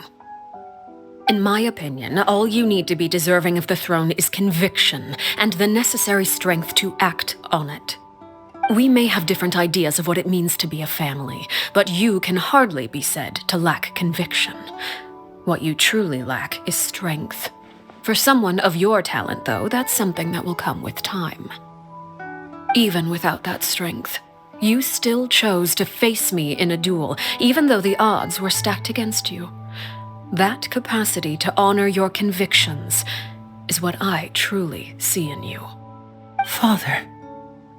No one knows what the future holds, what tragedy or triumph may be in store. Being at the head of this organization requires the strength of will to face whatever comes. Caution will only hold you back. If reaching a certain standard were required to go after what you want, I would never have succeeded in killing my predecessor. Back then, there was still a considerable gap between our abilities. Strength may decide the ultimate victor, but those who let a lack of strength dictate their decisions or undermine their convictions will never be worthy of the throne. I understand, Father. Thank you. Children must grow up to surpass their parents. Only then can a family continue to flourish. The road ahead is not an easy one, so I'll ask you one last time. Are you certain you want to stay? You've done so much for me, Father, and that kindness must be repaid. Plus, with Project Stuja at hand, there are many dangers ahead, and I, for one, don't intend to back down. Protecting my family at all costs. That's my conviction. Then you're welcome to stay. As for Project Stuja, you need not be too concerned. If those cowardly businessmen and heartless dignitaries try to take us down, I'm prepared to teach them a lesson. Having members who longed for the light was our organization's last weakness. With those members no longer among our ranks, the House of the Hearth is like a spider hiding in the shadows. We need only wait for our prey to come to us. At present, our imperative is to use their plan to our advantage. In doing so, a crimson moon shall rise amid the frigid blizzards of winter. No demonstration of loyalty shall go unrewarded, and no sacrifice shall be in vain. As for the two of you, whether we meet again as friend or foe, I'll remember the camaraderie we shared in this moment. No matter how arduous the journey ahead, I hope we both reach our desired destination.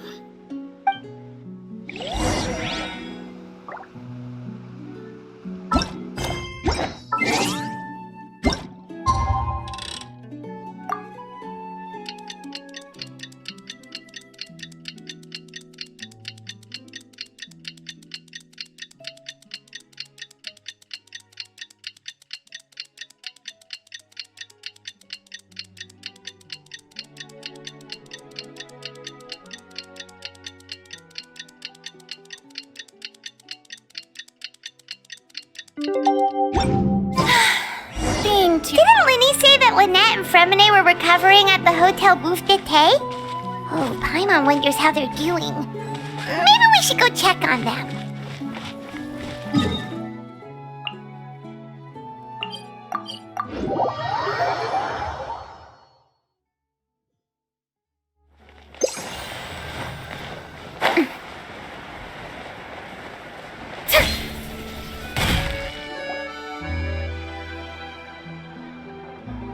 Lynette, Fremine, how are you feeling?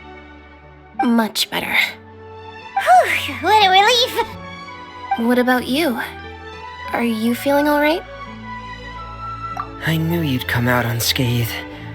Us, on the other hand, well, we've been bedridden for 2 days. I couldn't even turn over.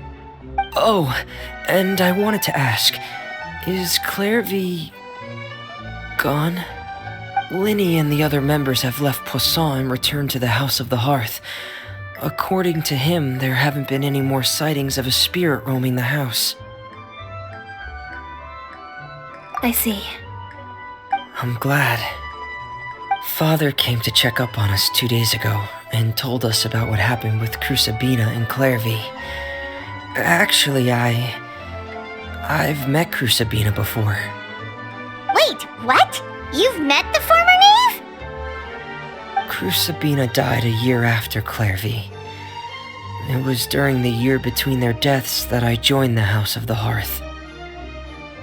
Crusabina had an extremely cruel and radical way of doing things. While she was alive, the atmosphere in the house was suffocating. When I joined, though, the experiment she valued so much had already come to an end, and all the people involved, dead and injured alike, were gone. Crusabina never talked about the past with us newcomers. A couple of months after I joined, Father killed Crusabina and burned all her files. With that, the names of all the people subjected to her experiments, Clairvy included, were lost to the flames, along with the painful memories they represented. Father took in Lenny and me a couple months after that, but she never mentioned anything about Crusabina or Clairvy. It really seems like something she was planning to keep to herself. The last time you talked to her, did she mention why she kept it a secret for so long? She said she didn't want us to be affected by the darkness of the past. She was worried we'd develop a false sense of gratitude towards her if we knew about it. The foundation of a family should be free of any corrupting influence. Whatever happened in the past, it has nothing to do with who we are now. And that's what Father told us in the end. But I still thanked her for everything. It was only after hearing about what Crusabina did that I finally realized how insignificant our lives could have been. The members of the house meant nothing to her. To say that she valued them in any way, even just as a tool, would probably be giving her too much credit. If Father hadn't taken over the House of the Hearth, I probably would have already... Father rarely brings up the fact that she saved us. She doesn't believe that being indebted to her should be what ties us together. But even if we didn't owe her anything, we would still choose to stay. Because this is our home. We may have arguments or times when we feel wronged. Some people may even choose to leave. But as long as Father is here, we will always have a home. Whether the path before us is bathed in sunlight or shrouded in shadow, we'll follow Father wherever she chooses to go. So I wanted to say thank you for helping us make it through this crisis. Without your help, we could have lost a lot more along the way. Oh, we didn't do anything, really. Of course. You're welcome anytime. Are Filial and Nantoy okay? I actually saw them at a cafe this morning. They didn't recognize me. From what I could tell, they were drinking coffee and talking about one of the operas that started running recently. They seemed happy. If I had to take a guess, I would say they finally found the kind of life they always wished for.